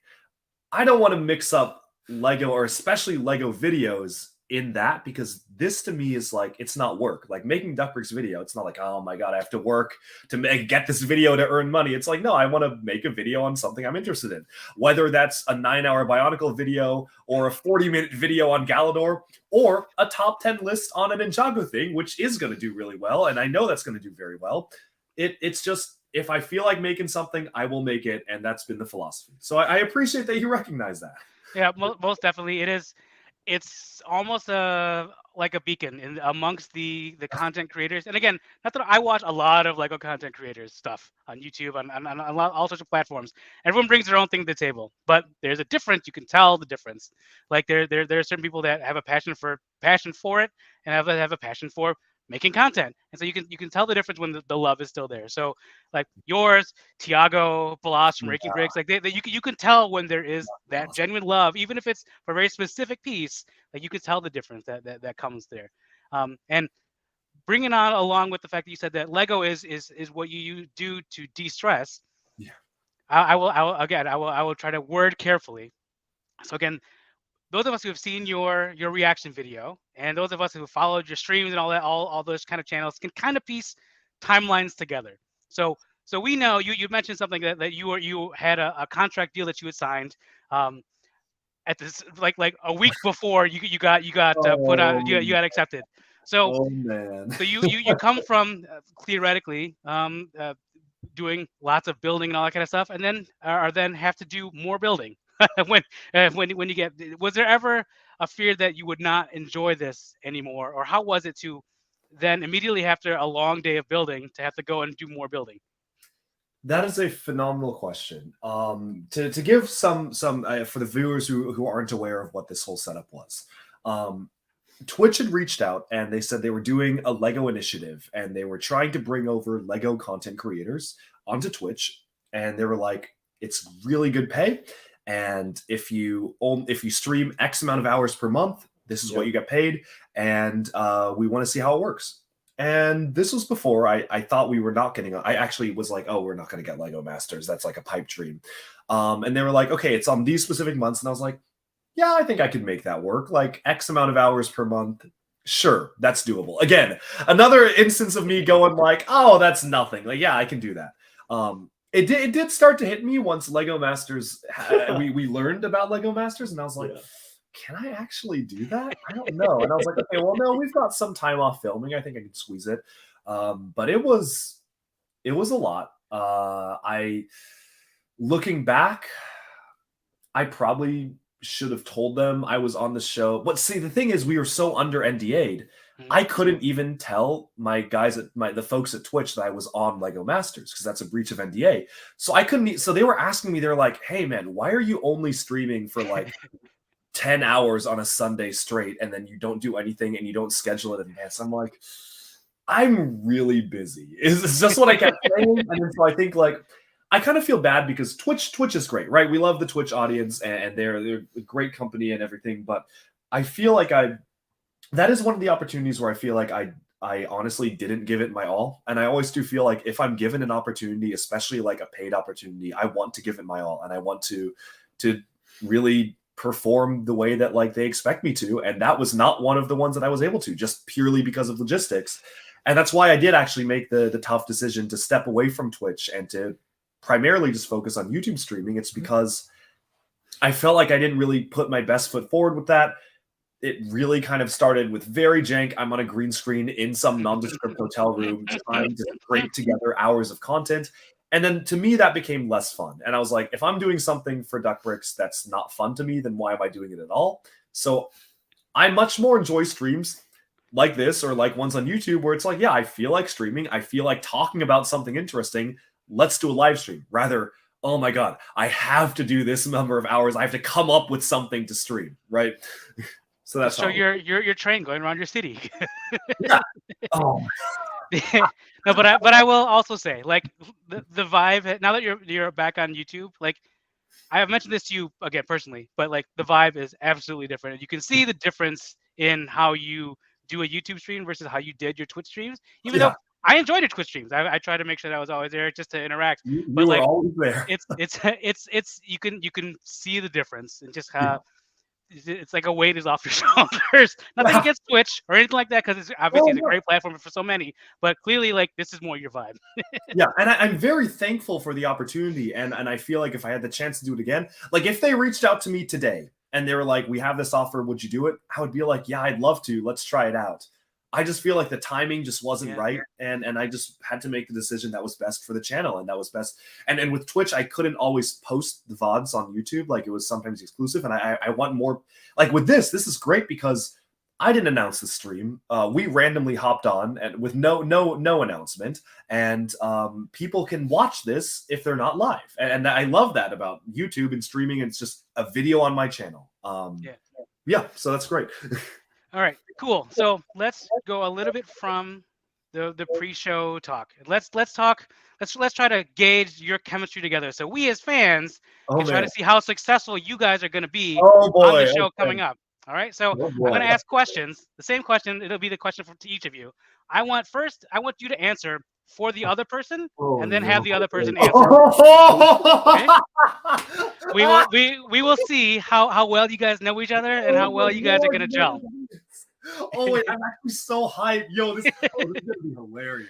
Don't worry. These are nothing serious. I'm not going to talk about your family and all that kind of stuff. So it's all in fun. All right. So you guys have talked about. You guys are currently on the Lego kind of trip of a lifetime. You guys are currently in Billund, right? Yes. I won't disclose where exactly. What in-flight movie did you watch on your way to Billund? What in-flight movie? Yeah, so you answer for Rob, and then Rob answers for you, and then actually answer what you guys watched on your way over there. And if you say that, I was doing work or something like that, that's not the kind of answer we're looking for. Okay, here's what I will say.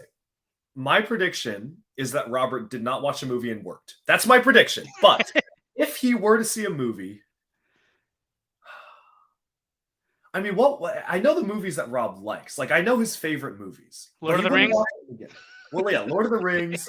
I mean, I would watch Lord of the Rings a million there's times. There's that one again. with that one like funky looking actress. You know, maybe that's mean to say. You know, she's got like a unique vibe, like the cheekbones. What's her name? I don't. The girl with the dragon tattoo, Rooney Mara. That's right. You really like her. I had a crush on her. Yeah. Good actress too. Yeah, very good. So there's She's in a lot of good movies. What are your other favorite movies? That's like your favorite, right? Well, that was your favorite in 2019 when we went on a cruise together because you made us all watch it. Which one? Girl with the Dragon Tattoo. Yeah. Oh yeah, we did. No, that was I'm sorry. Hold on, guys. We're on vacation together. Let's go watch this incredibly intense, crazy movie about. Okay, listen. It's a really good movie. It is great, but that's not a vacation vibes movie, man. I had my friends watch Hot Fuzz and Scott Pilgrim on that vacation. Yep. And they were like, "What is this? This is too goofy. Let's see something serious." All right. Like, all right, let's see it. And then they showed. I was like, "Okay." They asked for it. Then that's valid. That's a valid one. I showed Girl the Dragon Tattoo on it. My brother in Christ, are you, bro? You, me, Johnny watched it in our room. Yes, on the cruise.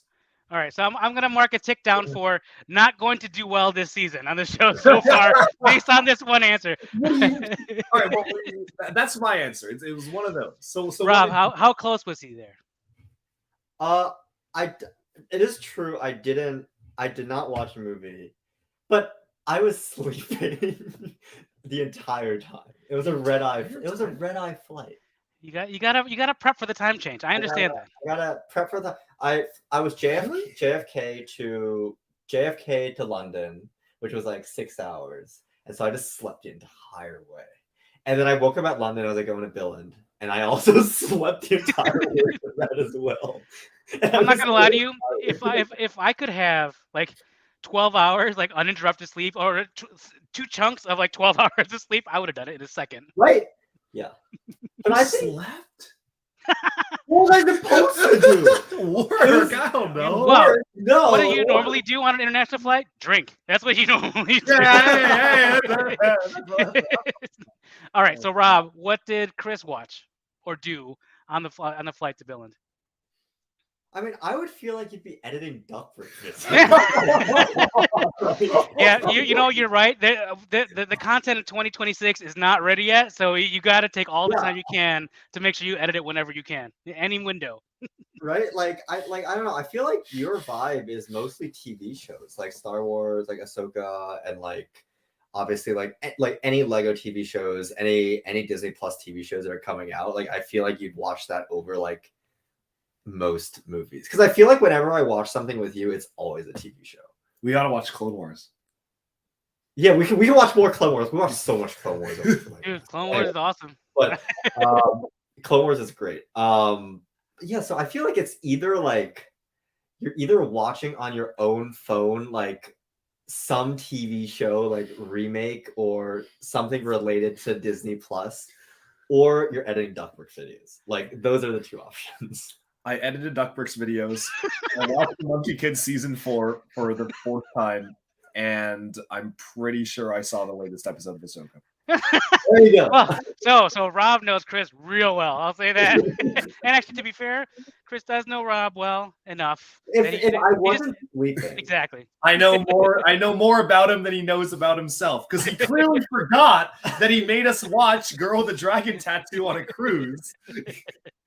All right. So what is your favorite Disney movie? Again, answer for the other person, and then confirm or give the answer. I bet Rob's favorite Disney movie is, or counting Disney Pixar. Yep. Anything Disney. Well, I guess yeah. So we'll go anything animated by Disney, including Pixar. I'm saying WALL-E. okay. That didn't sound like I was right. No. I will. Before you answer, I will say WALL-E is by far my favorite Pixar movie. No question. Even though I love a lot, WALL-E is my favorite. Yeah, so I was guessing for you, Paul. Let me now guess right.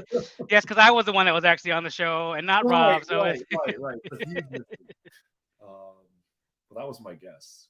But clearly, he doesn't know. It doesn't sound like he knows. I have one that comes top of mind because I always rewatch it. But What? I like Up. I like Up a huge amount. What? That's valid. That's cool. Yeah. You can say. Why were you so hesitant to say that? Like, I watch it all the time. No, because it's just so different from WALL-E. Didn't it come right after WALL-E? There's similar vibes there. I think a lot of Pixar movies have like pretty similar vibes. I also really like the movie Soul. Awesome. Oh shoot! I should have said Soul. You're in jazz band. Oh shoot! No, I should have thought of that in like New York. Oh my goodness! Oh dang! So jazz band. So now everyone watching the show, we'll see if Will Arnett somehow brings that out and turns it to bring. He loves to bring out musicians and their musical background. So we'll see if that comes out. Oh really? Both played the saxophone, alto sax, lead alto sax. That's crazy that you guys had that in common too. That's nuts. That's very specific too. Like that's nuts. All right. So, what is Chris's favorite Disney movie? I mean, what are we counting as Disney? Disney Pixar. Not animated works too. Animated. Yes. Like, sorry. Yes. So yeah, not under the Disney conglomeration umbrella now. Yeah. The actual Disney movies. So anything animated. Let's just say we'll just favorite Disney animated movie, including Pixar. We'll just limit it to that. Wait, I need to search up a list of Pixar movies. Dude, it's okay. You don't have to. I'm not awarding prize money here. I'm a very competitive person. No, that's not fair, because if I looked it up, I would have seen Soul and I would have been like, oh, obviously it's Soul. I feel like you might like Toy Story. There are now 4 Toy Story movies that have been made. Can you go to specifics? I know what Just Too Good. I mean, my favorite Toy Story is Toy Story 3. So I'll just say Toy Story 3. Toy Story 3 is my second favorite Pixar. All right. That's good. That counts. That's close. It's very close. My favorite. Can you guess my favorite? Toy Story 2. Oh shoot! Now that I'm seeing the list, still Toy Story 3 is second, and my favorite is still my favorite. But there's a lot of good ones. Right? Like I'm just looking through. There's a lot. Dude, Disney gets a lot of flack now that they've gotten everything, but man, Disney's still bangers, man. Looking at this list, I can't believe I forgot this. It wasn't in my head, but The Incredibles. I was about to say, I forgot about The Incredibles, and I was like, oh, I really like The Incredibles. Like The Incredibles, I probably rank above Up by a lot. Okay. Actually, I don't know why I forgot about it though. I love The Incredibles. Oh my god. I don't know, like. Well, it's also Disney Pixar, so you've got like these two. Oh, that's true. He's really trying. He's really trying. Oh my goodness. I feel like Toy Story for a mile is not the first one. Not number one. Number one. Oh shoot. Cars. No, okay, you're out of time. You're out of time. It's Coco. It's Coco. Really? Yeah. Okay. I Ah. would've never guessed Coco is the only movie I've cried in a theater for. Okay, actually, I think that does kind of make sense. But I will wouldn't say- know. I will say I cried at Wall-E. I cried 3 times at Toy Story 3. So I have cried at Pixar movies. They know how to do their stuff. Yeah. But I guess we're about even because you showed how competitive you were there, Rob. So Yeah. so again, that leads more towards the success of Team Unstoppable there. Yeah. Favorite song? Ooh, okay, I've got so many. Okay. But wait, hold on. This is cheating though, because Chris has explicitly asked me this question. And I also Thank you for reminding me. I'm not gonna look. Oh shoot, because I don't remember the name. I don't remember. Well, I think I know yours. Let's hear it. No, he definitely knows mine. Oh wait, I don't know. Wait, Well, do let's you just know say, is it a song that Chris got to sing on stage with the band performing it? Is that his favorite song? He got to perform with The Fold at Brickworld Chicago. So Don't. Did you? I mean, I I would expect you to have sung it. you will come up Yes. with me next year. We'll sing it together. Okay. Yeah. I'm down. Yeah. Oh man, what was Robert's favorites? Oh, you made them play some weird like. I have stuff. good music taste. Nah, during Lego Masters, there was some periods where you're like, "Oh, put this on," and everyone's like, "What?" No. People were vibing. I put on Frank Ocean.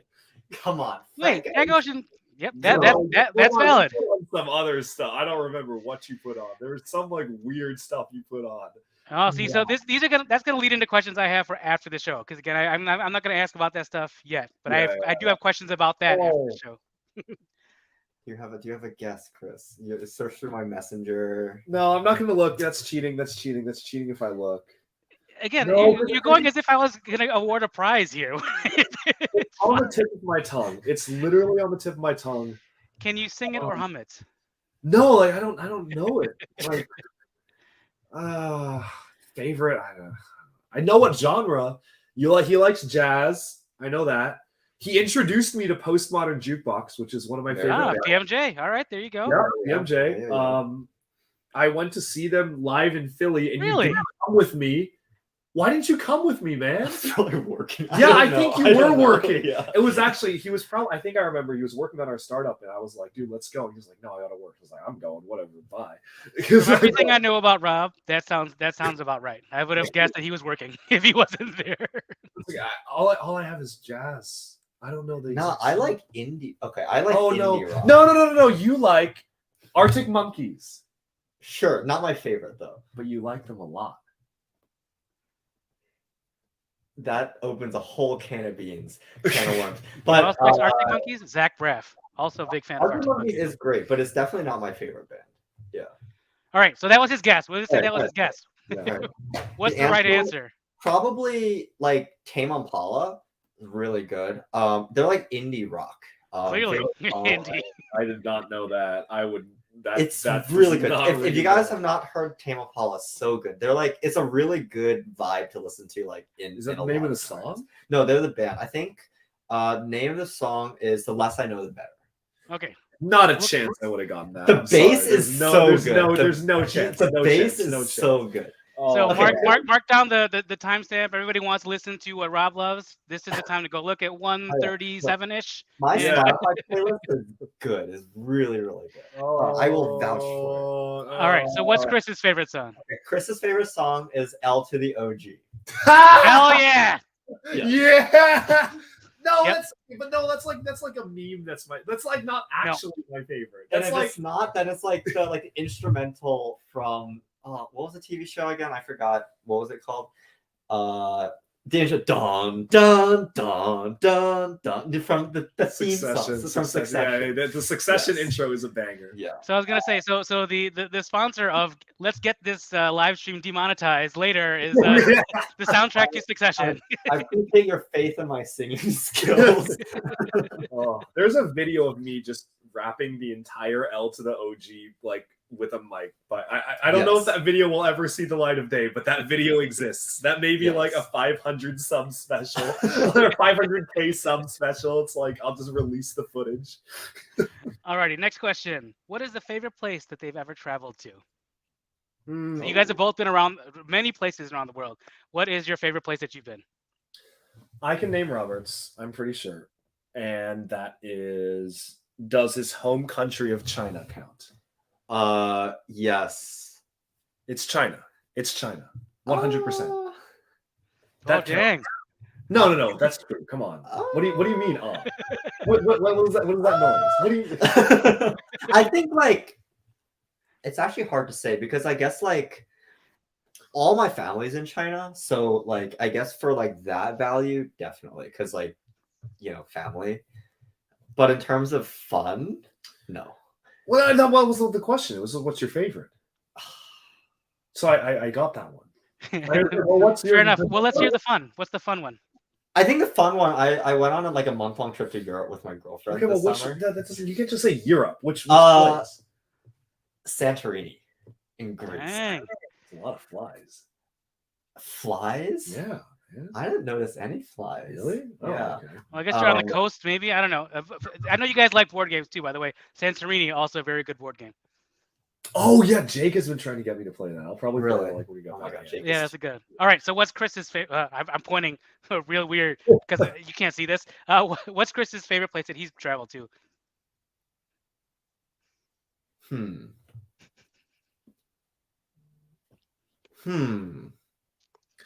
See, that's hard because I've been to so You've many. been to so Oh many. yeah. I didn't I say know, it's gonna be easy. I have it in mind. I know exactly the one, but I've been to a lot, and I talk highly about many. I mean, places. I could pull a Chris and just say like the Philippines. No, it's not. It's Not even within not the even top. within No. the top. Okay. Dang, and they even threw him like a Duck Bricks themed party too, and he's like, nope, do that, no.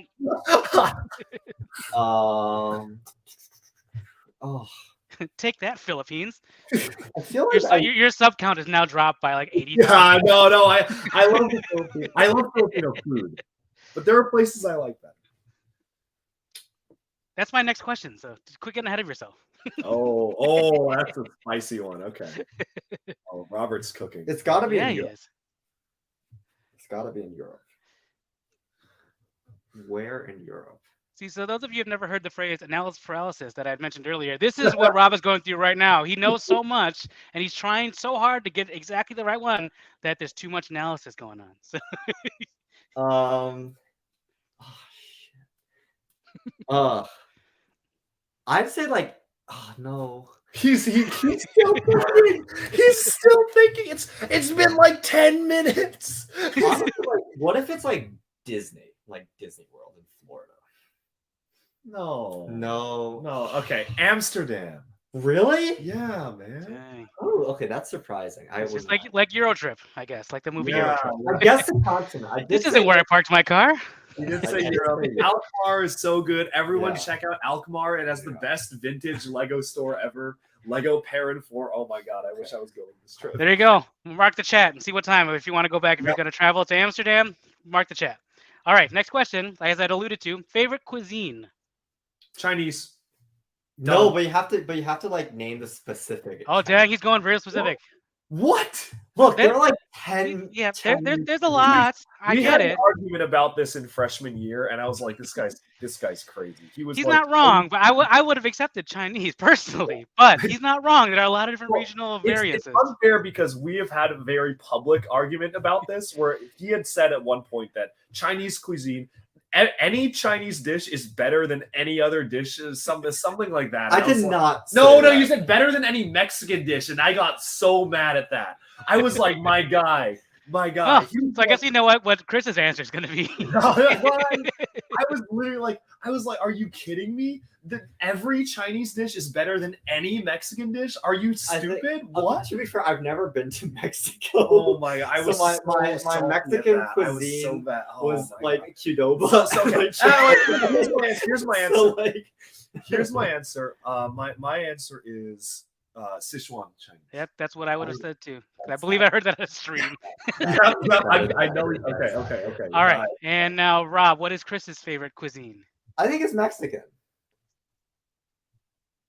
Clearly, based on his response, I would have said the same. Because like every time I come to Seattle, you're like, let's go to La Cantina. La Casita. La Casita. And I'm like, which is really good. It is really good. They have Food Bricks video. They have really good carne asada. It's really, really good. But Rob, have you tried anything besides the carne asada? Because I know Chris has not. No, he hasn't. Because he hasn't. I haven't. Because like actually one of my big, I guess, critiques of Mexican food is like from a macro standpoint, very carb heavy. It's the tortillas. Yeah, but like carne asada, like the carne asada and tortillas are separated, and like they taste so good. So carne asada is perfect. Squeeze a little lime juice, perfect. Here's the thing: I really like Mexican food, but I can't say it's my favorite because I only eat carne asada. Right? I can't say an entire cuisine is my favorite, so it's not Mexican. Okay. I mean, I feel like your favorite cuisine is just meat. That is true, but if I had to extrapolate, yeah, that is true. Brazilian? No. Okay, and there goes the Fogo de Chao sponsorship. I guess. No, Fogo. I love Brazilian food. My favorite, probably Korean food, because I love bibimbap, but I also love Korean barbecue. That's true, and I feel like it's very balanced. But I would put it on the same level as Chinese because hot pot is insane. And I feel like there are so many good Chinese dishes. Like when I was in Singapore 2 weeks ago, I probably had like a week of eating the best food I've eaten in my life. And then the one restaurant. Chinese food cooked right is brilliant. Yeah. It was like every single meal was so Look at this guy flexing on everyone. He's currently in Billund. And when I was in Singapore 2 weeks ago, and 2 weeks before that, I was in But like I said, when you guys come to Chicago next, I'll take you to my buddy's Korean restaurant. It'll be amazing. Oh, yo. Okay, next year. We gotta go. He is James Beard nominated, so you know that shit's good. All right, favorite subject in school. Oh, I know. Computer science for Robert. That was his favorite. That was your favorite. You might not want to admit it, but that I know deep down that was his favorite. Am I right? He has to think about it, which means I'm right. I wouldn't have thought that these would take so much thought. I thought they'd be pretty easy ones to rattle through. So, like, are we talking about general subjects or like courses? Because like Penn's got real specific. No, we're not talking courses. Okay. No, because then you can cheat and you can say that. No, we're not saying courses. We're saying subjects. See, Helen says CS. She's on my side. You can't say no now. Rock on, Helen. For context, Helen's my girlfriend. She popped in on stream. So Helen, thank you for the support. Appreciate it. We are both right. Now you can't say I'm wrong. Or then you failed this test with your girlfriend, which shows that there's an unsteady rock to your relationship, and it is doomed to fail. Actually, to jump in on that also, Helen, can you put in the chat, how did you feel when Rob told you he was going to be on the show? And he was going to be gone for X amount of time. Just put in how you felt with that, and then hopefully someone will read that out, because I can't see the chat. And Helen, do not disclose what happens. Yes, just how did you feel initially when he said, I might have to be gone for this amount of time? Helen knows not to say what happens. Bro. Actually, Helen probably followed the NDA closer than me. Helen's amazing. Oh yeah, I told like mini superheroes today. I told Jesse. I feel like I've told most of my friends. All right, so are we good with math or CS? I mean, is CS your favorite subject? You have to say yes. I think CS is probably accurate in aggregate. Yeah. All right, and what's Chris's favorite subject? He knows what it's not. Definitely. Too. I don't know if y'all know, Chris used to be a CS major. Well, here's the story. Here's the official. No. Here's the official Duckbricks TM story. Listen, I once was a computer science major back in the olden days, and And there arose a need for somebody on our startup team to have the skill set to be an electrical engineer.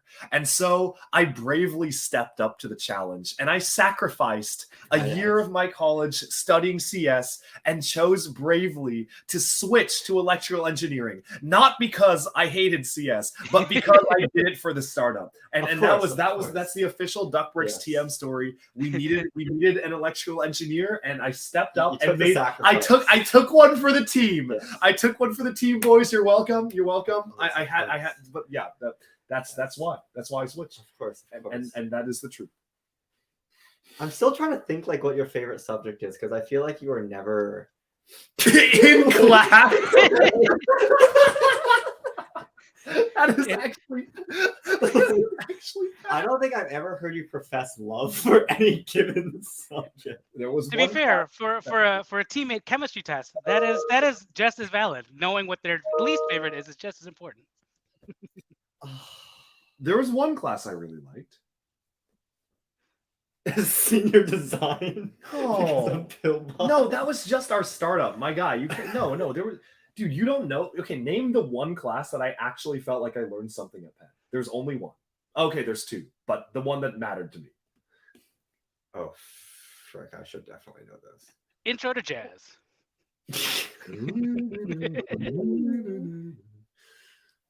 Wait, wasn't a Wharton class?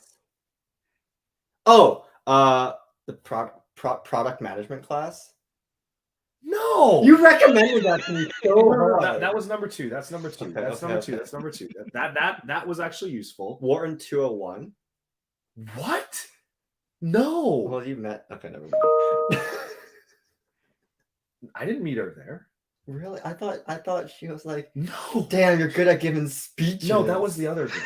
Oh, okay. You're getting them mixed up. For all those wondering, I think with the time difference, I think it's like past midnight for them right now. So maybe they're getting a little loopy after a full day full of Lego. Don't look at the chat, but Robert's girlfriend, who I met after I finished the class, got it in the chat. I'm not showing you the chat. I got the chat's going away. Helen has unbelievable memory. She will not. I've talked to Helen like 4 times, and she knew it. This is embarrassing. Clearly, the star of Team Unbreakable is Helen. Clearly. Yeah. Wait, I cannot believe you got the two of them. You got the two girls mixed up, dude. What's wrong with you? That dang. 2 years. Oh dang. Well, the team's gonna break up now. After that, jeez. Okay. Existential despair. Yeah. He did. Yeah. All right, there you go, man. That brought out a lot of muck on that one. That's incredible. Well done, guys. This is a lot of Duckbricks gossip that we're hearing here.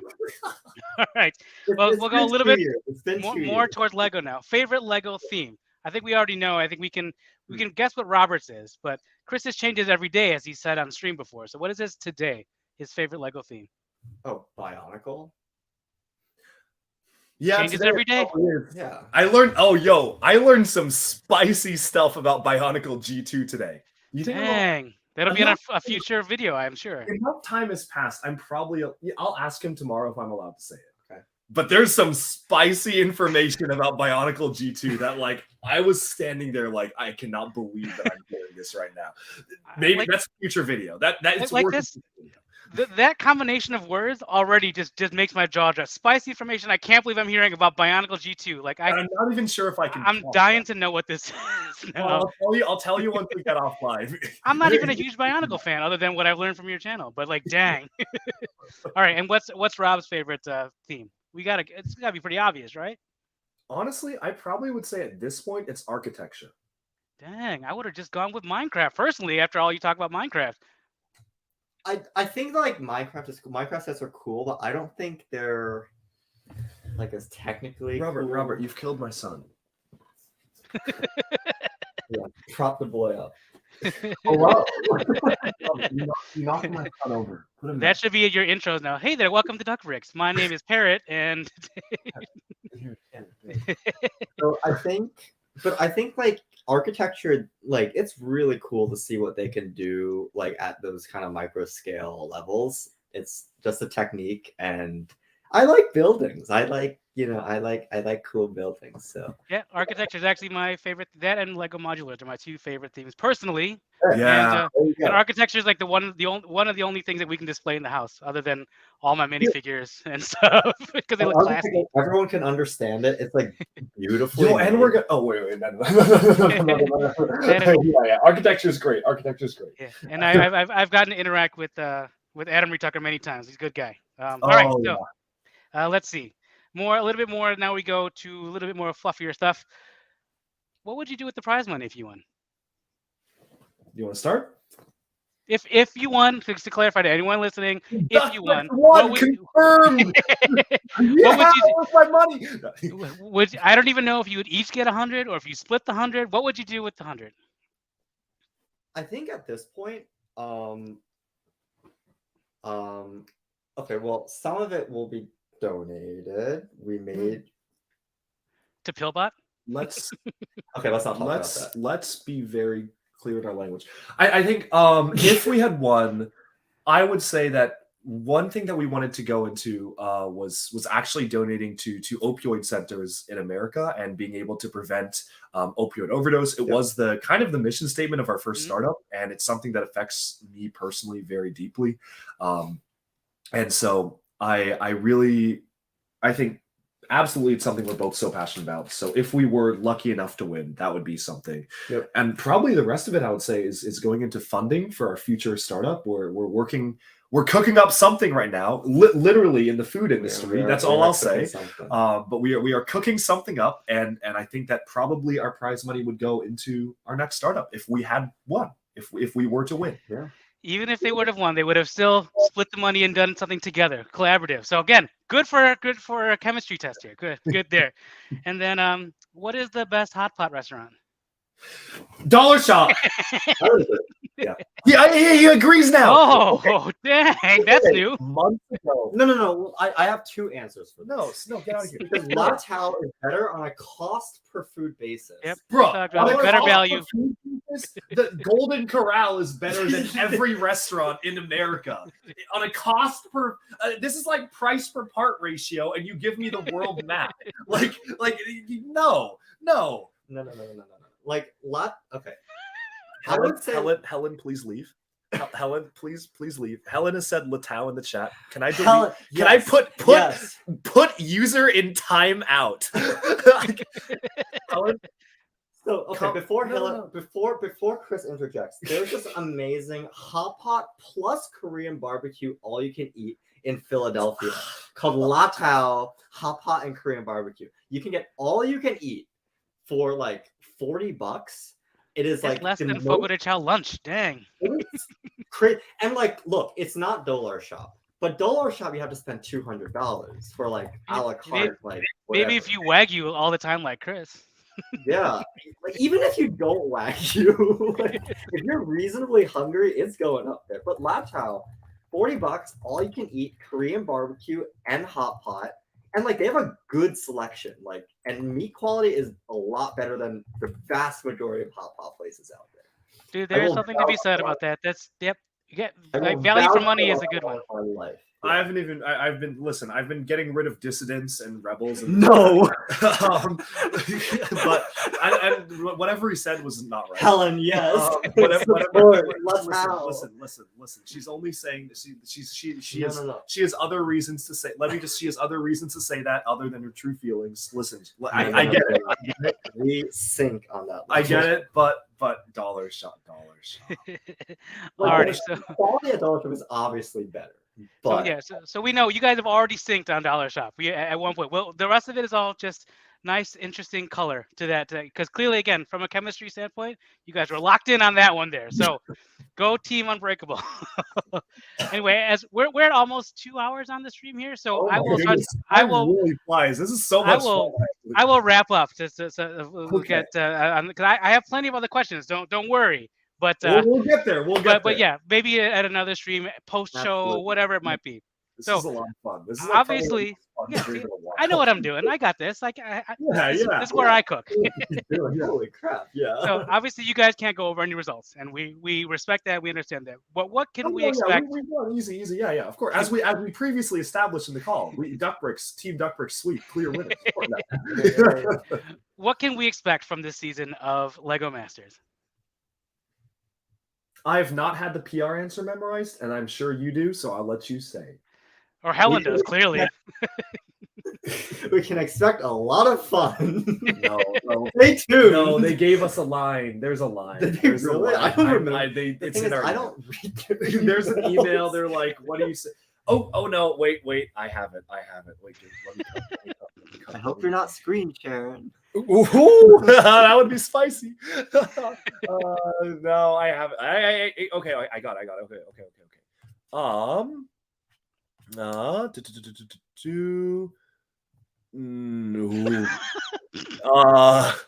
Oh, it's okay. Oh my God. I didn't get this because this was for the Seattle people. No, you got it too. What can we expect? Well, it's Lego Masters returns this fall on Fox for season 4, hosted by actor and executive producer Will Arnett. Lego Masters brings imagination, design, and creativity to life when teams of Lego enthusiasts go head-to-head with infinite possibilities and an unlimited supply of Lego bricks. 4 will be a motif used throughout the season.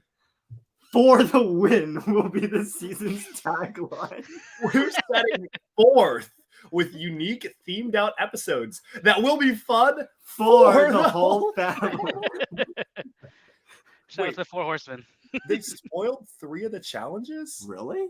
Yeah, they gave these to the news. That means we can talk about them. Well, let's see. Based on the preview, there one that looked like a handbag challenge or something like that you guys did. Well, you can't. That's They not one of the spoiled ones a we can lot. talk about.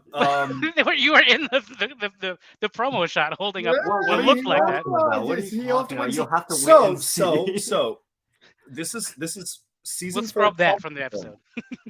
This is what we can say. We can reveal 3 challenges. This feels wrong. That's crazy. I'm not going to. Don't do it. I feel Don't like do we're it. in trouble. Yeah, But be safe. all Don't I'm do it. saying is if anyone from Lego Masters is listening, and if at some point I talk about one of those challenges, let it be said that you sent me a document that said 4 talking points and you listed 3 of the challenges in detail. That's all I'm saying. You can't get me for that one. I'm no more leaks from Duckbricks unless it's rare.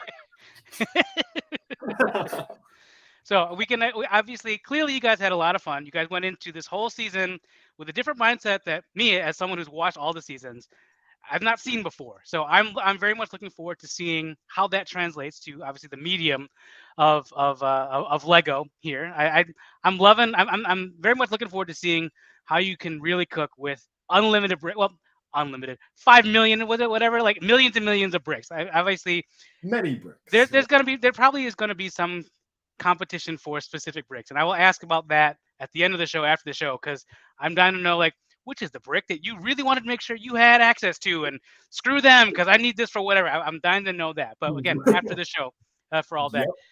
But like, so clearly you guys had a good time. You're still friends now. You have amazing chemistry based on favorite songs and favorite subjects in school knowledge, clearly.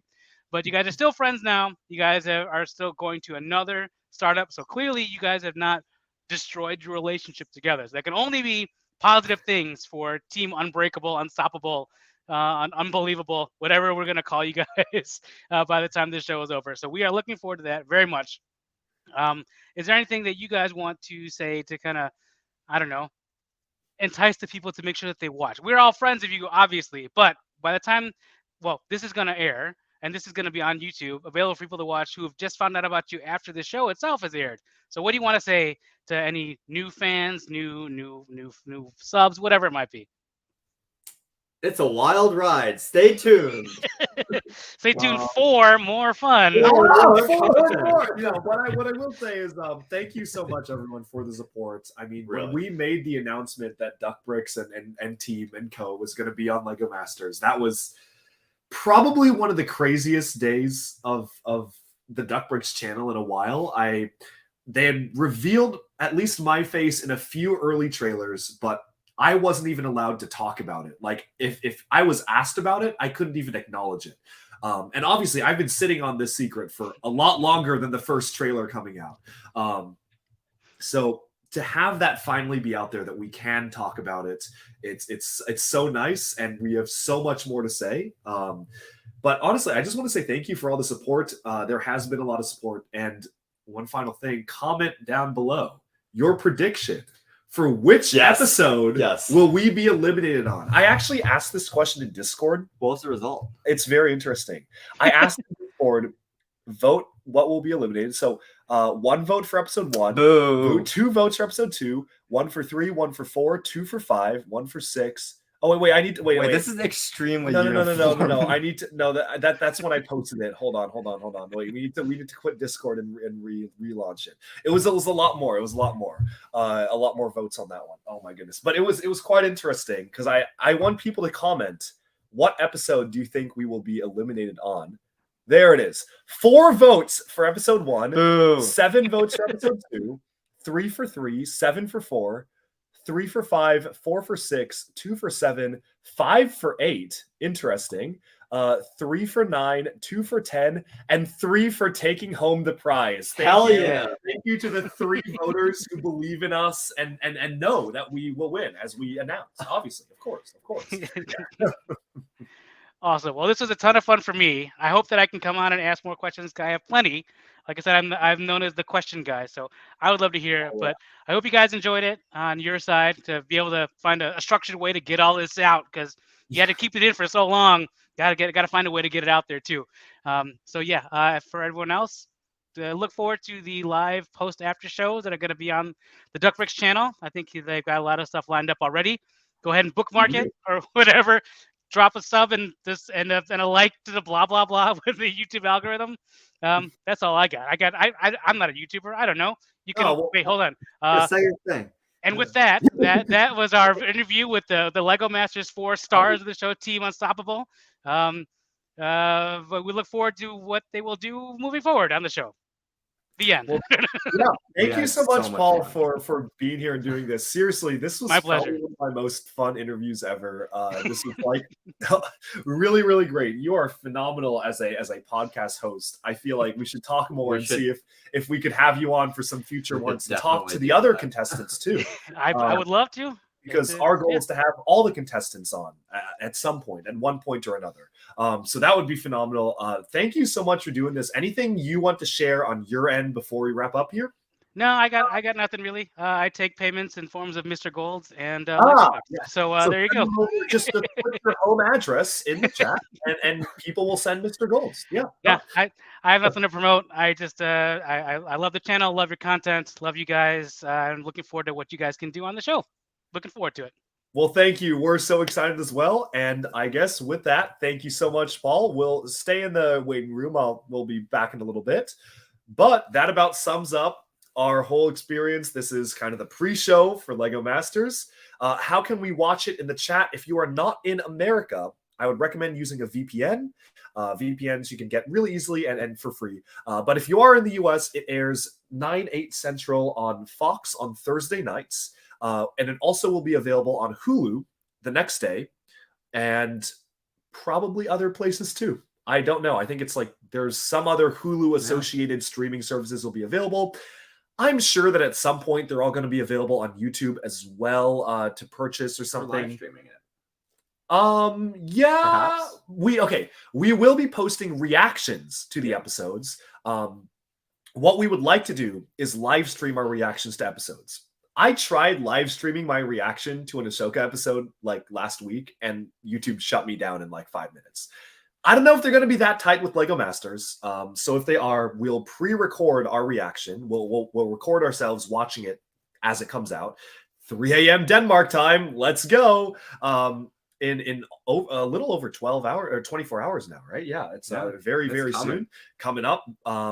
And otherwise, if we cannot live stream our reactions, we'll be posting our reactions until Fox tells me to stop. And otherwise, we can't wait to talk more. Yeah. Okay. I'll see y'all very soon. See you guys. Thanks for tuning in, and bye for now.